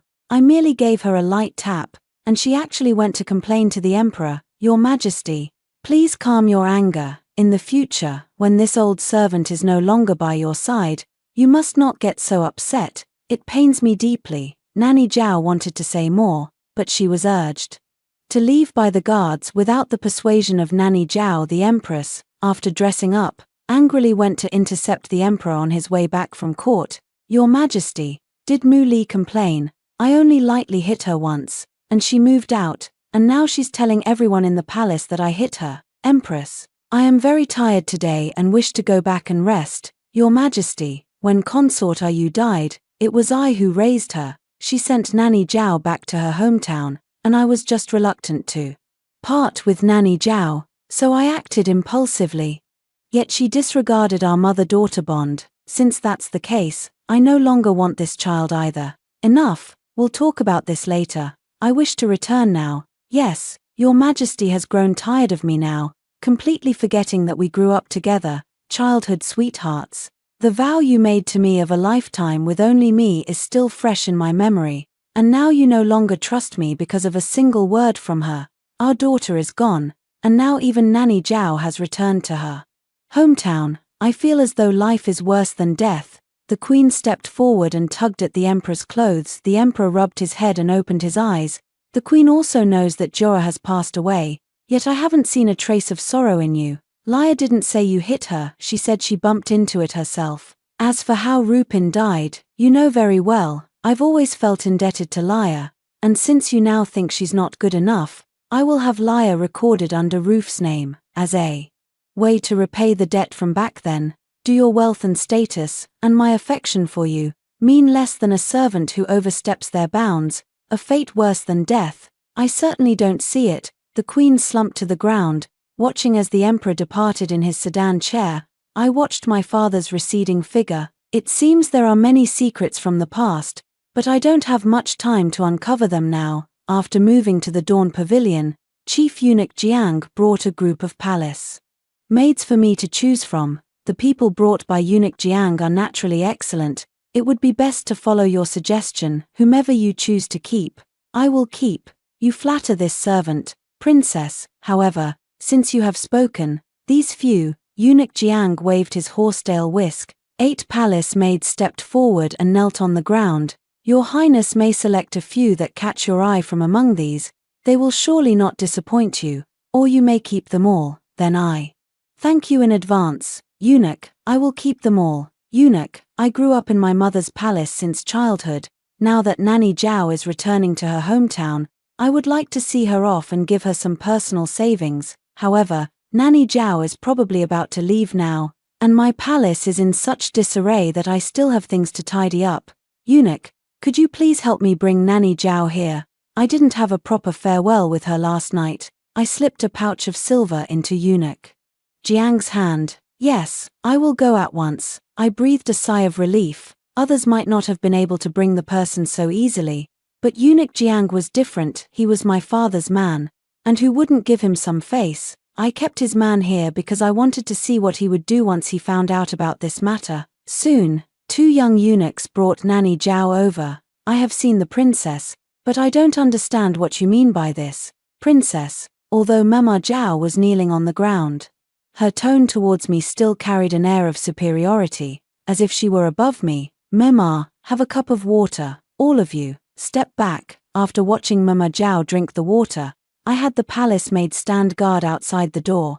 "Princess, if you have something to say, just say it." Before she could finish speaking, Mama Zhao fainted with great effort. I lifted the bedboard, used a rope to drag Mama Zhao down, and tied her to the chair below. Only then did I climb out, panting heavily. I lit incense for my mother. "Mother, father has posthumously promoted you to a higher consort rank.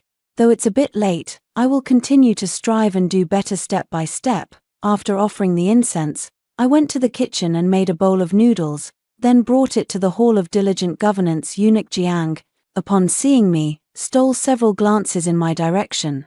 "Father, I made some noodles, please try them." "Okay," watching as her father took a bite of the noodles and then froze in thought. Indeed, it's only when someone is gone that we truly know how to miss them.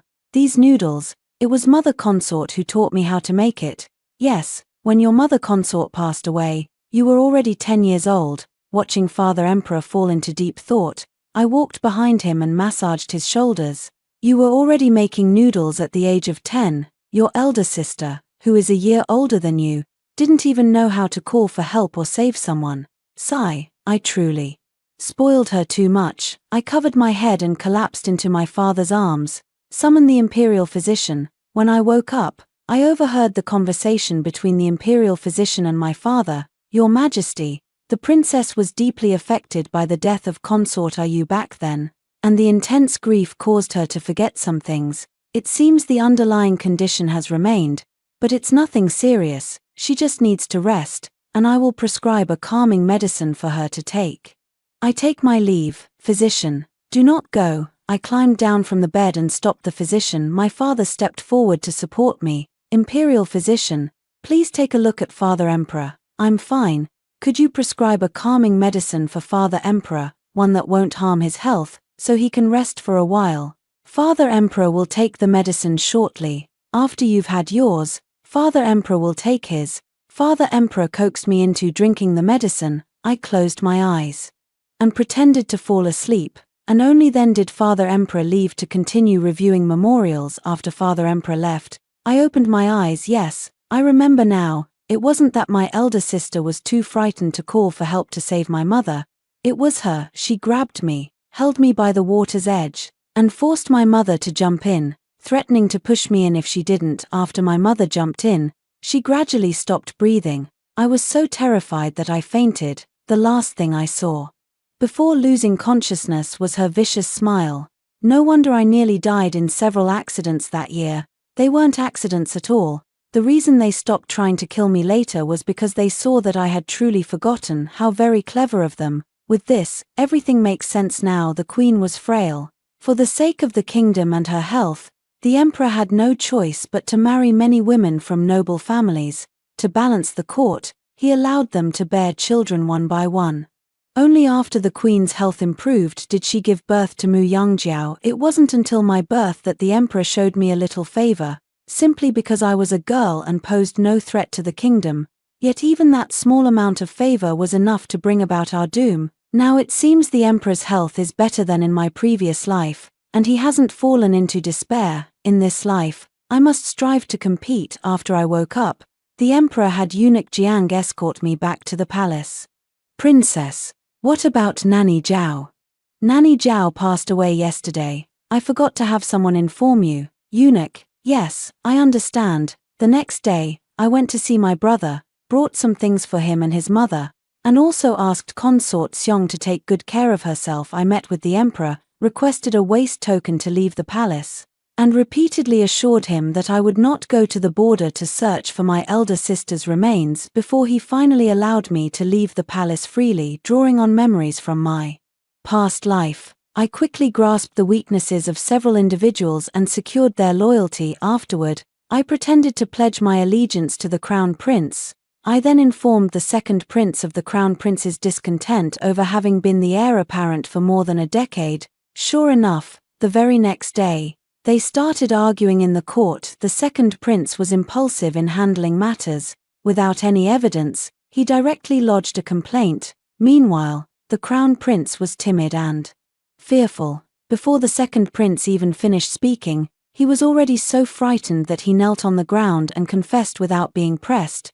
To make matters worse, the third prince was there fanning the flames. The emperor directly ordered all three of them to return to their residences and reflect on their mistakes. I waited at the entrance of the diligence hall with some pastries. After the emperor returned, I entered the diligence hall with him. Father, during my recent days outside the palace, I heard that the southern floods are severe. Everyone says it's the tears of heaven mourning the loss of my elder sister, claiming she was the true dragon maiden. They also say a petition should be submitted to grant her the title of crown princess. How dare they?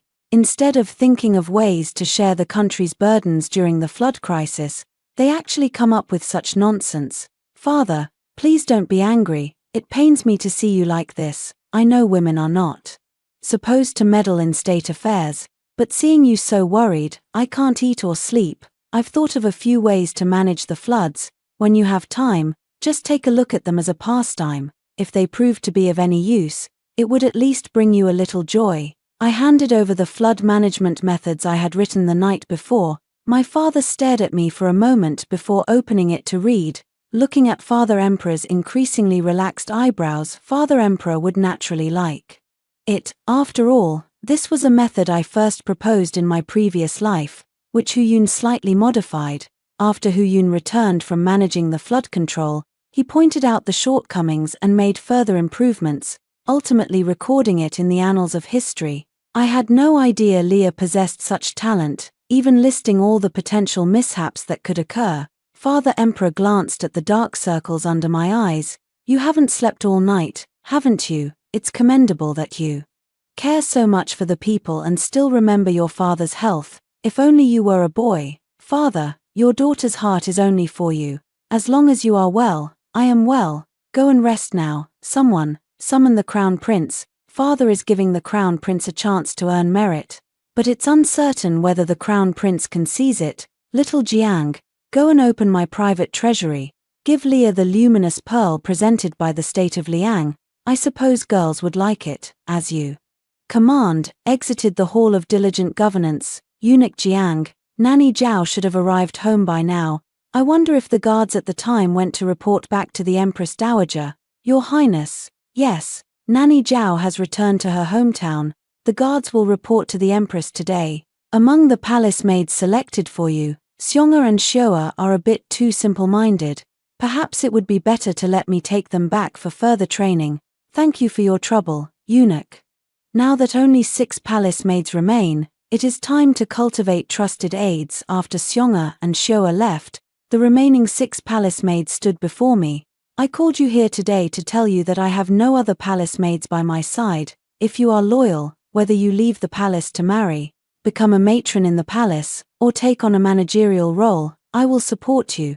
But if you gossip, betray your master, or forget your duty, I, as the princess, can personally see you off. I have no disloyalty in my heart and pledge to serve the princess until death. After asking each of them about their areas of expertise, I assigned them their duties and then went to check on Matron Zhao under the bedboard. Princess, if the Empress finds out that you have confined me like this, she will not let you off easily. Oh, how will the Empress not spare me? By killing me like she killed my mother. You knew. No, you were pretending. You've known all along. Nanny, look at you. Though you serve as a slave, you live in more luxury than the wives of ordinary families. After so many days without food, you still have the strength to struggle. You little beast, the Empress will not let you get away with this. I also know that my elder sister isn't actually dead. How foolish of her, General, who is such a good man, yet she insisted on falling for someone from the enemy nation. You, who are you? You're not Mu Li. I am a demon from hell. Stay put and think carefully about the path you'll take from now on. Just stepped out of the underground, the palace maid came to inform me of the news. Princess, the Emperor reprimanded the Crown Prince, placed him under house arrest, and sent the second prince to manage the flood control. As expected, the Crown Prince did exactly as I had sent word to him. He went to the Hall of Diligent Governance to request an imperial decree for my elder sister.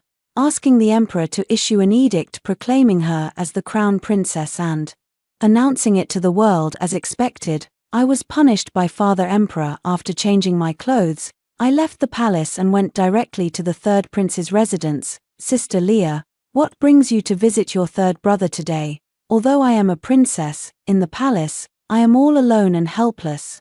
I wonder if the gift I've brought for you, third brother, is to your liking. Oh, what gift? The gift is naturally the crown prince being placed under house arrest. If third brother can satisfy one of my requests, I will present you with another great gift. Let's hear it. I only wish that after third brother ascends the throne, you would arrange a good marriage for me, so that I do not have to leave my homeland for a political alliance. That is all.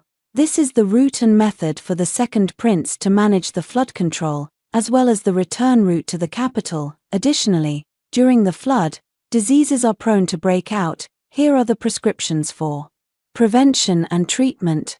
When the news reaches the capital, it will be the day for third brother to bring the medicine and claim credit. As long as third brother gives him the medicine on the third day of the second prince's illness, he will be left with a disability. Since ancient times, those with disabilities cannot become emperor. I placed the prepared items on the table and waited for the third prince to react. In my previous life, although Huyun managed to control the flood, he fell ill. If I hadn't rushed through the night, wearing out 2 horses to bring him the medicine, he would have either died or been left disabled. Sister seems so confident, as if she already knew all of this. If third brother doesn't believe me, then so be it. Why be so distrustful? I'll just go tell father directly. I believe you. I grant your request. Then I, your younger sister, offer my early congratulations and wish you success in achieving your desires. Thank you for your kind words, little sister. I had just returned to the palace when the news came that my father had summoned me. I glanced at Xiaoa, who was avoiding eye contact. After changing my clothes, I went to the Hall of Diligent Governance. Father, your daughter is here. Leah, I heard you went to your third brother's residence. What did you go there for, father? I remembered reading in a book some time ago that after a flood, epidemics often follow. I was worried about second brother, so I thought of asking third brother to send some medicine over. If there is no epidemic, it would be a blessing for our country. But if there is, I hope third brother can control the epidemic as soon as possible, especially since second brother is still there. I am also concerned about second brother's health. I knelt on the ground, straightening my back. Rise and go make a bowl of noodles for your father. After bringing back the noodles, father ate them while I massaged him, watching his relaxed eyebrows. Father, these few days are a rare period of peace in your future life. Sure enough, 5 days later, news came from the south that the second prince had contracted an epidemic disease. Although he was successfully treated, he was left with a permanent disability, a lifelong limp. The third prince returned with a memorial, beaming with joy as he reported to father, "You brought the medicine with you, didn't you? How could your second brother end up with a disability?" The emperor did not directly grant a reward. Asking this question was both a test and a query. Father, second brother is physically weak. By the time I arrived, it was already too late, and I had to find someone to test the medicine on first, which delayed his treatment. I beg for your punishment. Father, enough. You may rise. Now that the crown prince is imprisoned, the second prince is disabled, and the crown prince is too timid and cowardly, it seems only the third prince is capable of taking on the responsibility. If only Leia were a man, at the very least, she has the strategic mind for it. The emperor would never appoint the youngest son as the heir, especially since the 3 older sons are already adults. Even if he places high hopes on the youngest son, it would only endanger his life, as he lacks the support of a powerful maternal family. If the empress were willing, and with the backing of the military, it might not be impossible for him to compete with the third prince. The emperor has begun to favor the youngest son, intending to use him as the final whetstone for the third prince. Once the idea was formed, putting it into action proceeded quickly. First, the emperor issued an edict to bestow honors upon the second prince.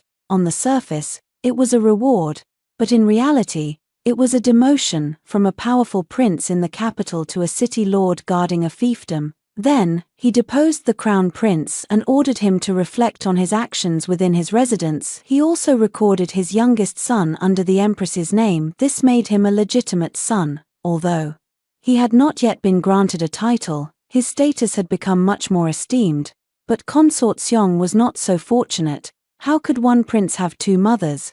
My father originally intended to grant Consort Seong a cup of poisoned wine, but I stopped him at that moment.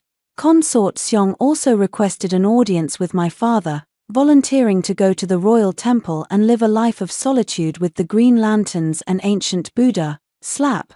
My father naturally agreed with pleasure when Consort Seong left the hall of diligent governance. She glanced at me, I gave a slight smile, and she quickly lowered her head and walked away. In this life, without Nanny Zhao by the empress's side, the empress naturally did not pay much attention to the fourth prince. Moreover, because of the previous argument with the emperor, he even ignored the emperor and the fourth prince when the emperor came to visit. The emperor had no choice but to bring me along, hoping I could persuade the empress. As for why he brought me, it was naturally because I had expressed my longing for the empress in front of the emperor.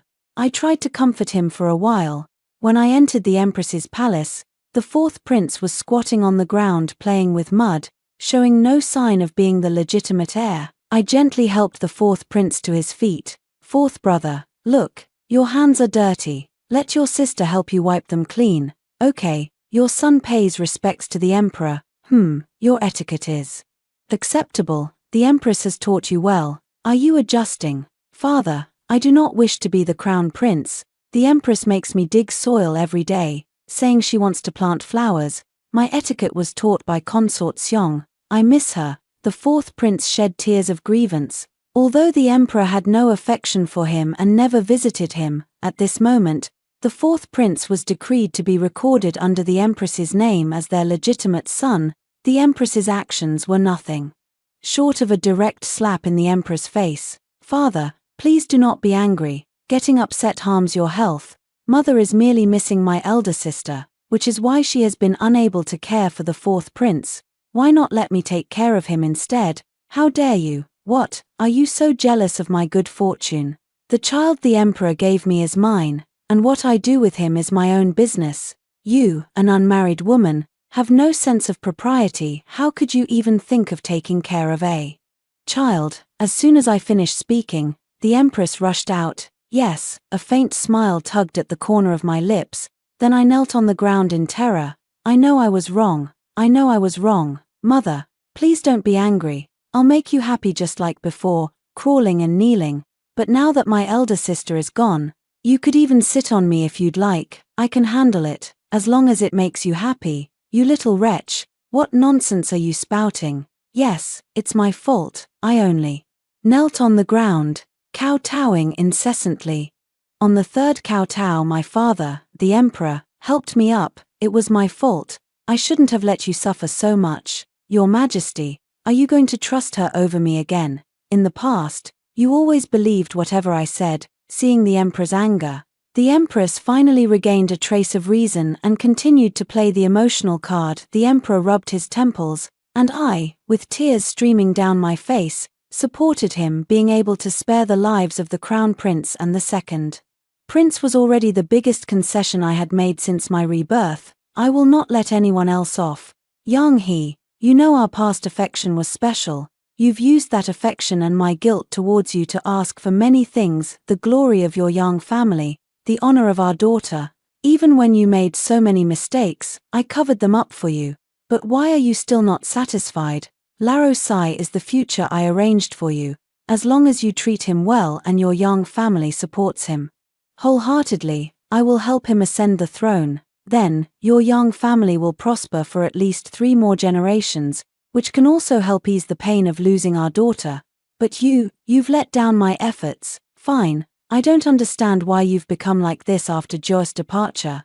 Perhaps her leaving has made you too distraught. For now, I will take Laro Sai away. When you come to your senses, I will send him back. You will always be my empress, and the power and status that belong to you and the Yang family will remain untouched. Come see me when you've thought it through. The emperor could not understand why the once sweet and ordinary family of 3 had now turned into a situation where the empress had become a madwoman because of their daughter's departure, thinking she was merely traumatized. In reality, it was because the legitimate eldest sister sent letters to the empress every day, describing the vast world outside and the freedom it offered, in her words. Even the air outside was sweet, and riding on the grasslands with a loved one would leave no regrets in this life. The empress read these letters day after day and recalled her memories with the emperor from the past, when he was still a refined gentleman, nothing like the haggard and weary man he had become before leaving. I took a look at Leah. The reason the empress gave her that name is because she bears some resemblance to me nowadays. Her life must be quite difficult after sending Qiao away. That very night, Leah knelt in my room. Leah, you've been with me for many years. You know how I've treated you. Princess, your kindness to this servant is deeply remembered in my heart. I helped Leah to her feet inadvertently. I brushed against her arm. She let out a soft cry of pain. I pretended to feel sorry for her as I applied the ointment to her wound. You could have left the palace after a few more years of service here, but with Nanny Zhao returning to her hometown, the Empress Dowager has called all of you back, saying she wants you to serve her in the palace indefinitely. She's not used to anyone else. I gently clapped my hands. A eunuch walked in. Sister Leah, cousin, cousin, what are you doing here? This person castrated himself and fainted at the palace gate. Saying he wanted to enter the palace to become a eunuch, he mentioned that his cousin works in the empress's palace, so I brought him in. Cousin, if you cannot leave the palace, I will enter the palace to accompany you for a lifetime. Cousin, Pear fell into the man's arms, and I quietly watched the two of them. Princess, I beg you to let my cousin leave the palace. Cousin, Princess, I beg you to let me serve in the Empress's palace. You two should go back and discuss it among yourselves first. Let me know once you've reached a decision. After the two of them left, I pondered the man's retreating figure, hoping he wouldn't let me down, with multiple factors coming together. The Queen's path would soon come to an end. The next morning, Wang Che came to report, saying he would stay in the palace and follow my orders. Since you say so, I want to make it clear, I want you to seduce the Queen, to become her favored companion. Although your body is in this state, you can still manage to please a woman, can't you? Think it over carefully. If you succeed, I can allow you to stay in the palace and take care of the Queen for the rest of your life. I am willing, Your Highness. How you do it is your business. Do not keep me waiting too long. Also, only the Empress can spare your life. Once it is done, have Leah inform me, and I will bring His Majesty there. Additionally, the two brothers brought by your stepmother in your household, I will hand them over to you for disposal. Thank you, Princess. This humble servant will not fail your trust. After Wang Che left, I called Qiao into the room. Qiao knelt respectfully on the floor.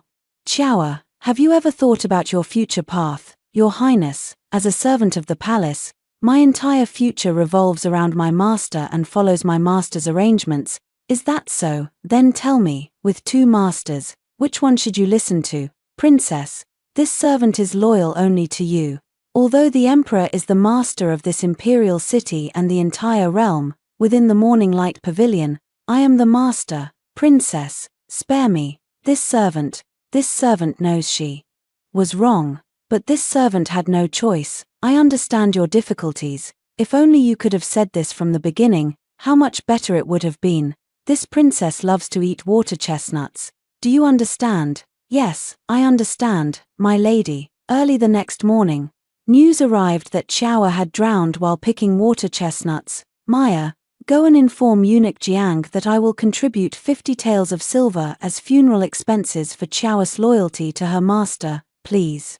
Ask him to deliver it to Qiao's family. Watching my fourth brother practicing calligraphy in the study, so small and focused, I couldn't help but wonder if my child were still alive. Would she have grown up to be this serene or perhaps more lively as the emperor grows older? And with the crown prince already deposed, both the crown prince and his birth mother have been granted fiefdoms by His Majesty, where they are to live out their remaining years. The same goes for second brother's birth mother. She has also left for his fiefdom. Only the mother of the third prince, consort Liu, remained in the capital due to the third prince's achievements, His Majesty has elevated her to the rank of noble consort Liu. There are also the Empress and the fourth prince, the rest are merely some low-ranking consorts and ladies.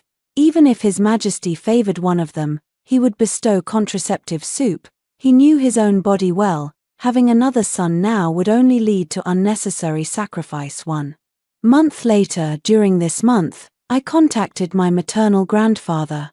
As I had requested, he reorganized the family businesses in the capital. After my mother passed away, my grandfather retired to the Jiangnan region. In my previous life, he remained patient and restrained, but after my death, he exhausted the family fortune to hire various assassins to kill Hu Yun and Mu Yangjiao. Unfortunately, he did not succeed. Now, my grandfather has sent my uncle and cousin to manage the family properties in the capital, through various tea houses, taverns, and entertainment establishments.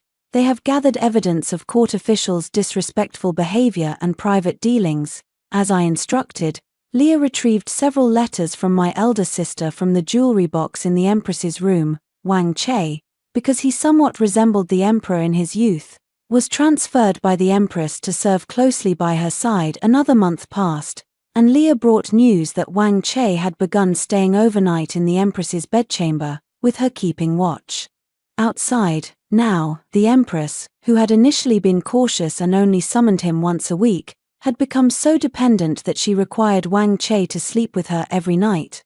The time was ripe now. All that was left was to wait for the Emperor's furious outburst on the night of the 15th of August. When the moon was full, the Emperor drew consort Liu's plaque. Upon hearing the news, the Empress had Wang Che enter her chambers early to attend to her. Meanwhile, I brought the only pastry the Empress knew how to make to the Hall of Diligent Governance. Father, tonight is the Mid-Autumn Festival with a full moon. Although we are not celebrating this year due to the matter concerning my elder sister, it is still a night for family reunions.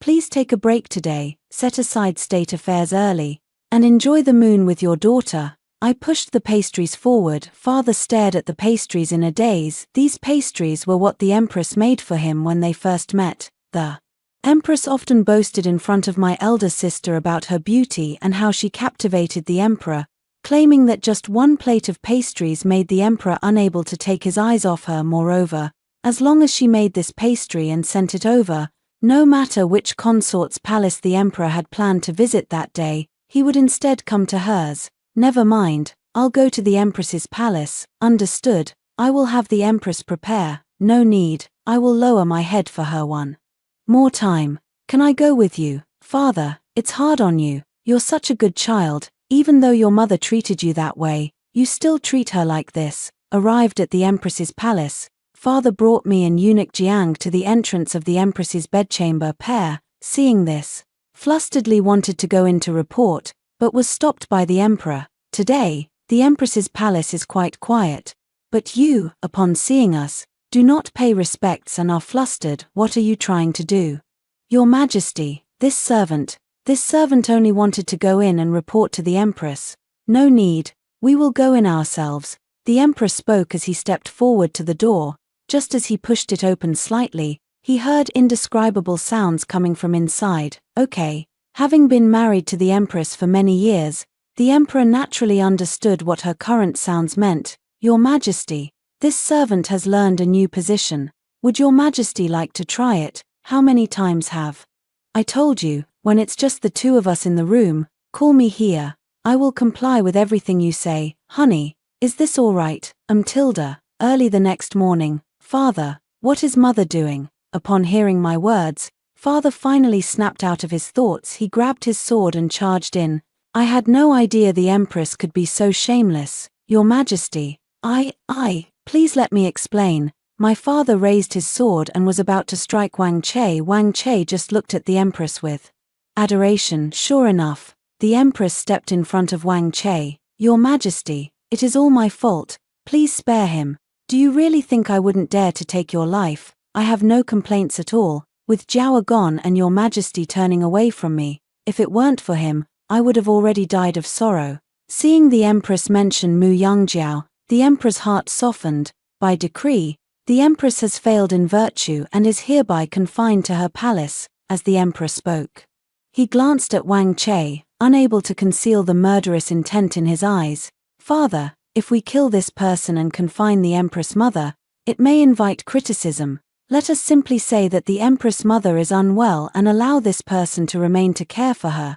The emperor, enraged, stormed out of the bedchamber. At the doorway, he saw Leah kneeling and kicked her directly. "You are quite loyal, guarding the door for her and doing such things. Aside from these two, all the other palace maids and eunuchs are to be handed over to the inner court for discipline and reassignment. Since you are so eager to please her, you may serve her for the rest of your lives. Seal the empress's palace gates. All provisions shall be supplied according to the rank of a low-ranking consort. She is not to leave her bedchamber unless it is for her death. Tetsuro, we can be together for life." As soon as father finished speaking, mother happily collapsed into Wang Che's arms, completely unaware of the sinister smile on his face upon hearing the empress's words. Father spat out a mouthful of blood and fainted. I took care of father tirelessly for 3 days before he slowly regained consciousness.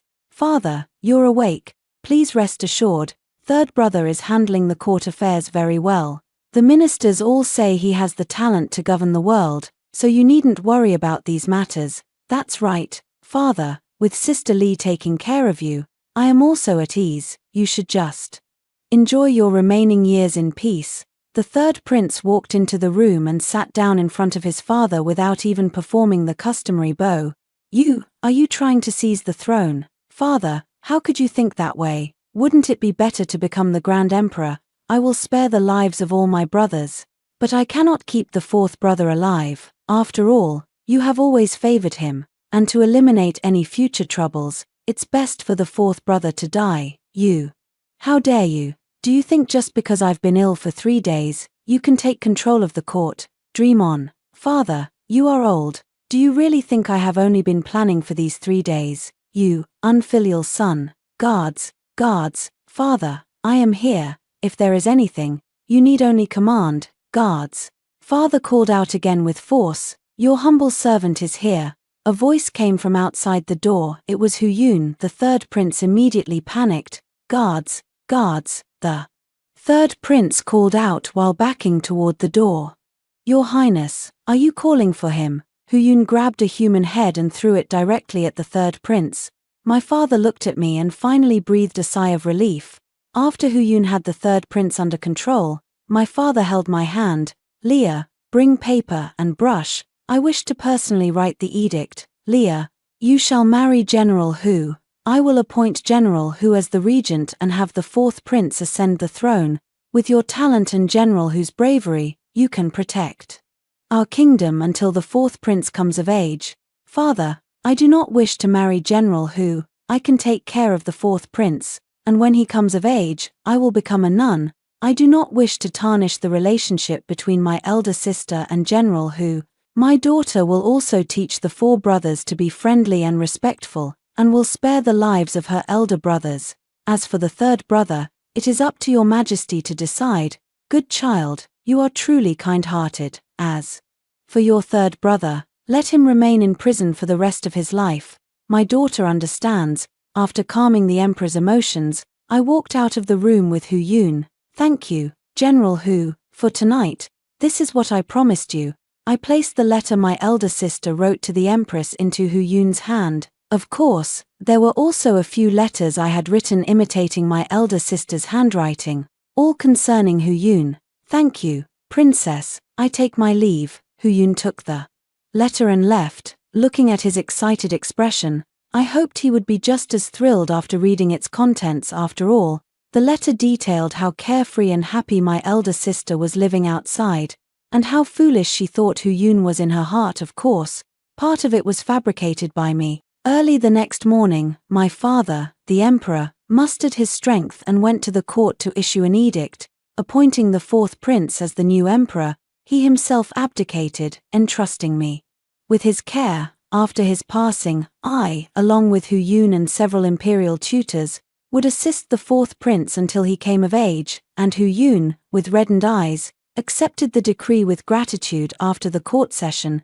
Everyone praised Hu Yun for his deep affection and loyalty to his elder sister, which had earned the emperor's favor, making Hu Yun's frown deepen even further. That very day, Hu Yun wrote a letter requesting to meet with me. Princess Li, have you read the contents of the letter? No, letters are private matters. If I didn't know about the deep bond between General Hu and my elder sister, I would never have brought the letter to you. Could it be a plea for help from my sister? She must be trapped in the enemy camp, waiting for you to rescue her. Indeed, once the capital is at peace, I plan to head to the border to bring the princess back. Very well, I'll leave it to you then. Half a month later, the coronation ceremony and other events had concluded, and the fourth brother had ascended the throne. Hu Yun could no longer sit still and requested permission to go to the border to stabilize the military affairs there. Both the fourth prince and the emperor naturally agreed. Soon, Hu Yun set off. On the surface, he departed with the main troops, but in secret, he had already left the capital on a fast horse, heading for the secluded paradise mentioned in the letter. At this time, it was still the sweetest moment between his legitimate sister and that man. News from the capital had not yet reached other countries. The man was still working hard to persuade the legitimate sister to take him back to her country, so he could become a consort, secure a position, and preferably command troops. When Hu Yun arrived, he saw the legitimate sister lying in the man's arms on the yellowed grass, her face filled with an unstoppable smile. The man lowered his head and gently kissed the corner of her lips, and she lifted her head to meet him. If the legitimate sister were not Hu Yun's beloved, anyone who witnessed such a scene would feel envious.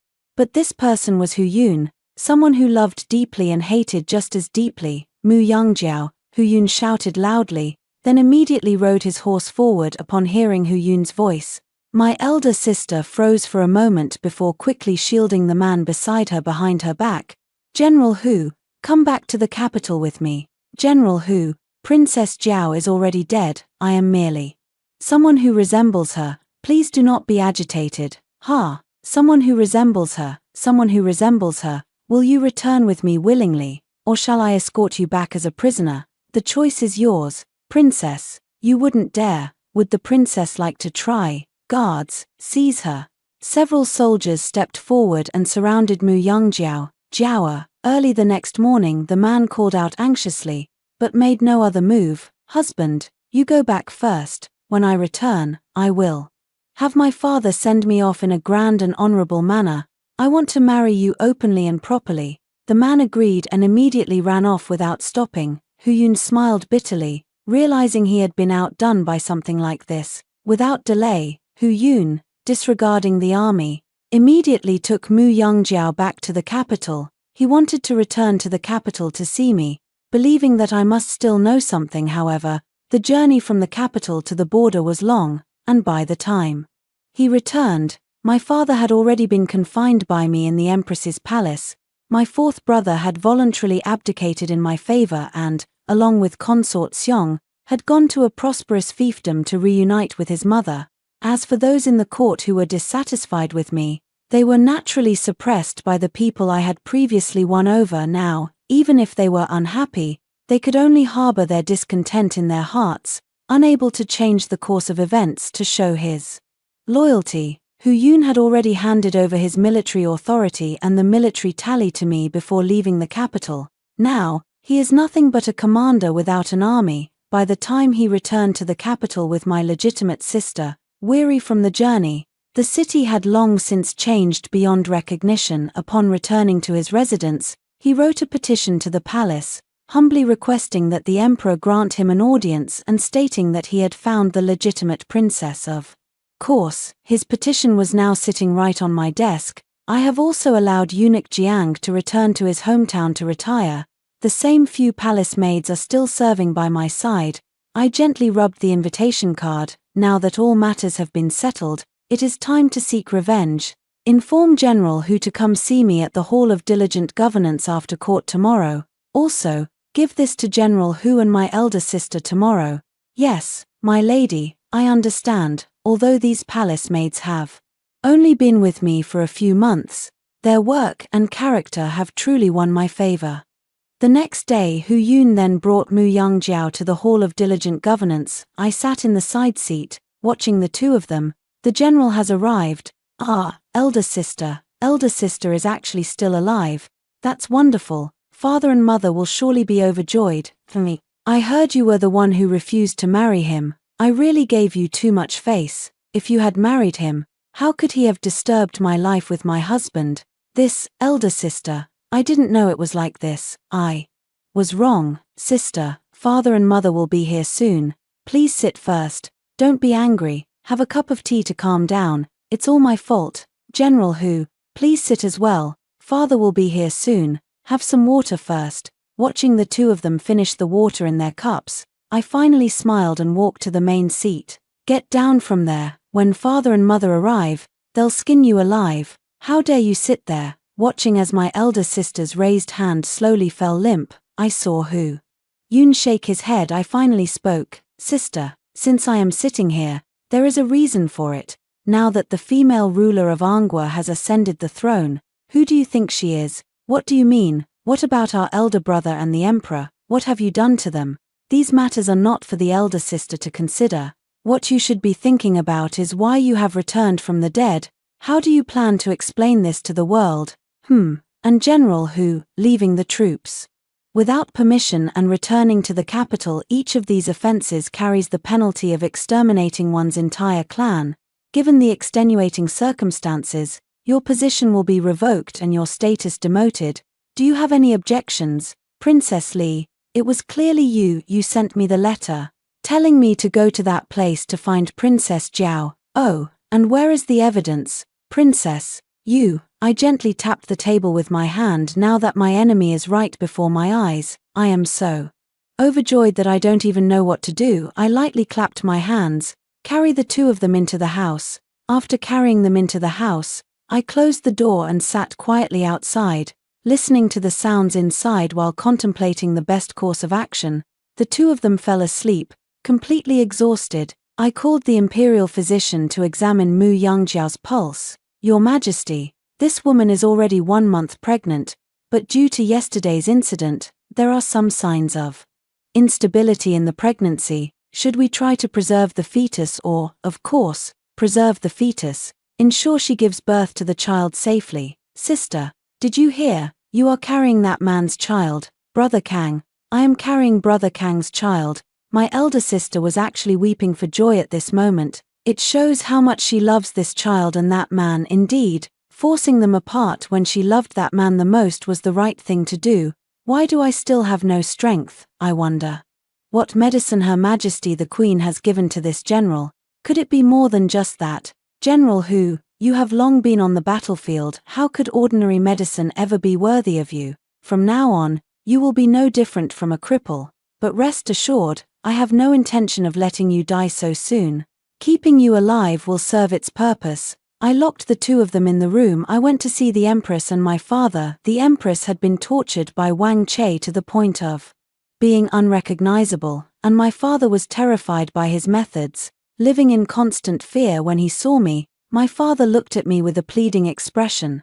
Liar, I know this isn't your true intention. I agree to let you become the emperor. If you release me, I promise to obediently serve as the retired emperor. Father, back then, did my mother say she would be content with her lot, only asking you to spare her and me, and that she wanted nothing else, no favor, no power, no gold or silver? Do you know how she died, right? Upon hearing my words, my father took a few steps back in terror. Mu Li, you already know, you remember. Yes, my father is truly heartless. To make the Empress jealous, he favored my mother, and to make Mu Yangjiao jealous, he favored me. Yet when my mother died because of this, he was overjoyed. How could you be so happy? Since you enjoy being so happy, then stay here and enjoy yourself. There will be even happier things waiting for you in the future. Mu Yangjiao has been locked up by me and is being well taken care of, and Hu Yun was subjected to continuous hypnosis every day by the sorcerer I hired. After 6 months, he finally completely forgot about the past, and his heart was filled only with Mu Yangjiao. Naturally, in his mind, the child in Mu Yangjiao's womb was the fruit of their love in his heart. After marrying Mu Yangjiao, They spent a few loving days together before he went off to battle. Mu Yangjiao remained alone in the capital. Waiting for him and carrying his child on the battlefield, he was ambushed, lost his martial arts skills, and was rescued by his subordinates and sent back to the capital for treatment.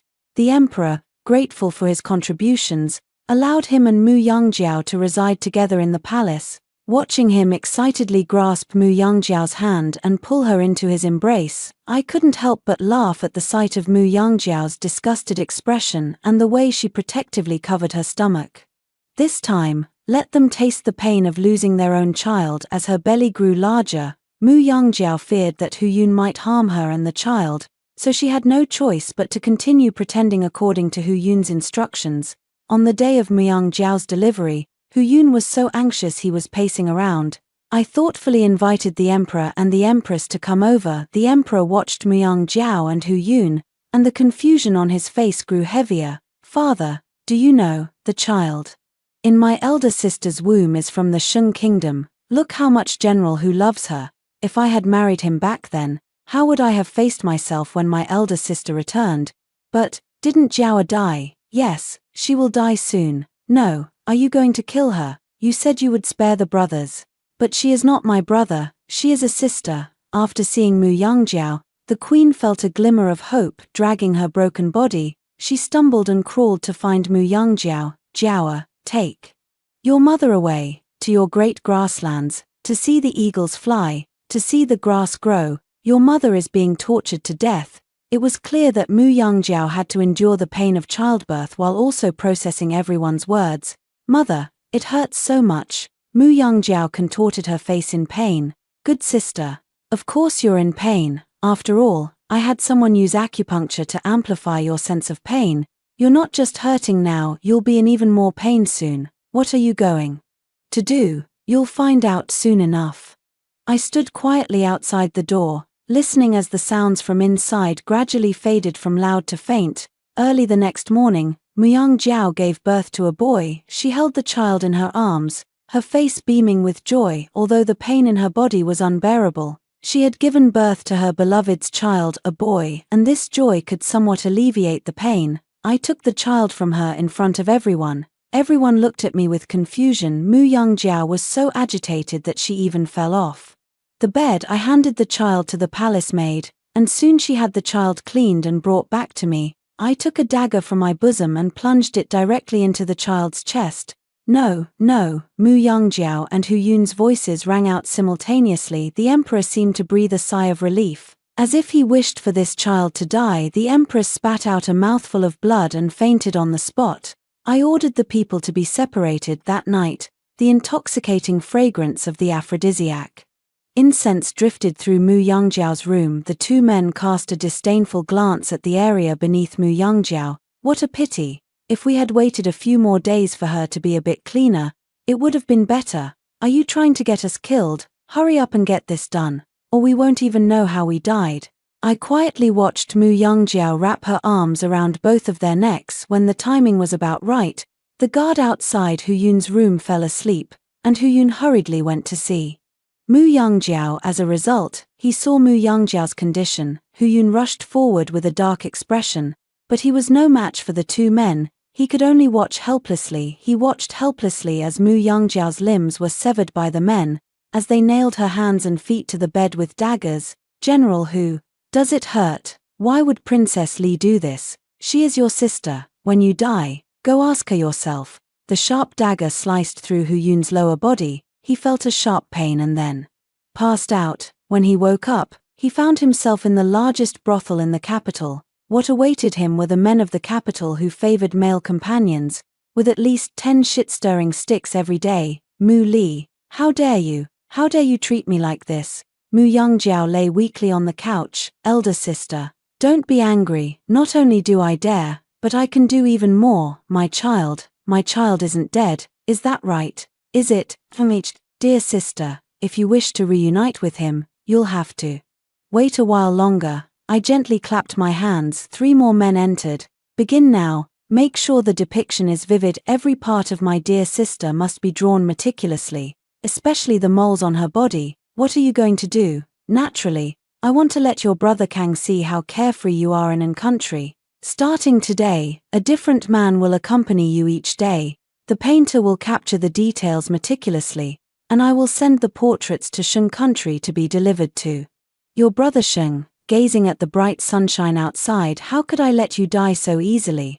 I want you to suffer for a lifetime, repaying the pain of my previous life. I understand. Yes, thank you, sister. Yes, FMH. Okay, early the next morning. Yes, after hearing the story above, what are your thoughts? Feel free to share your opinions in the comments section. Looking forward to hearing from you. If you liked this story, don't forget to like it, share it, and subscribe to my channel. See you next time.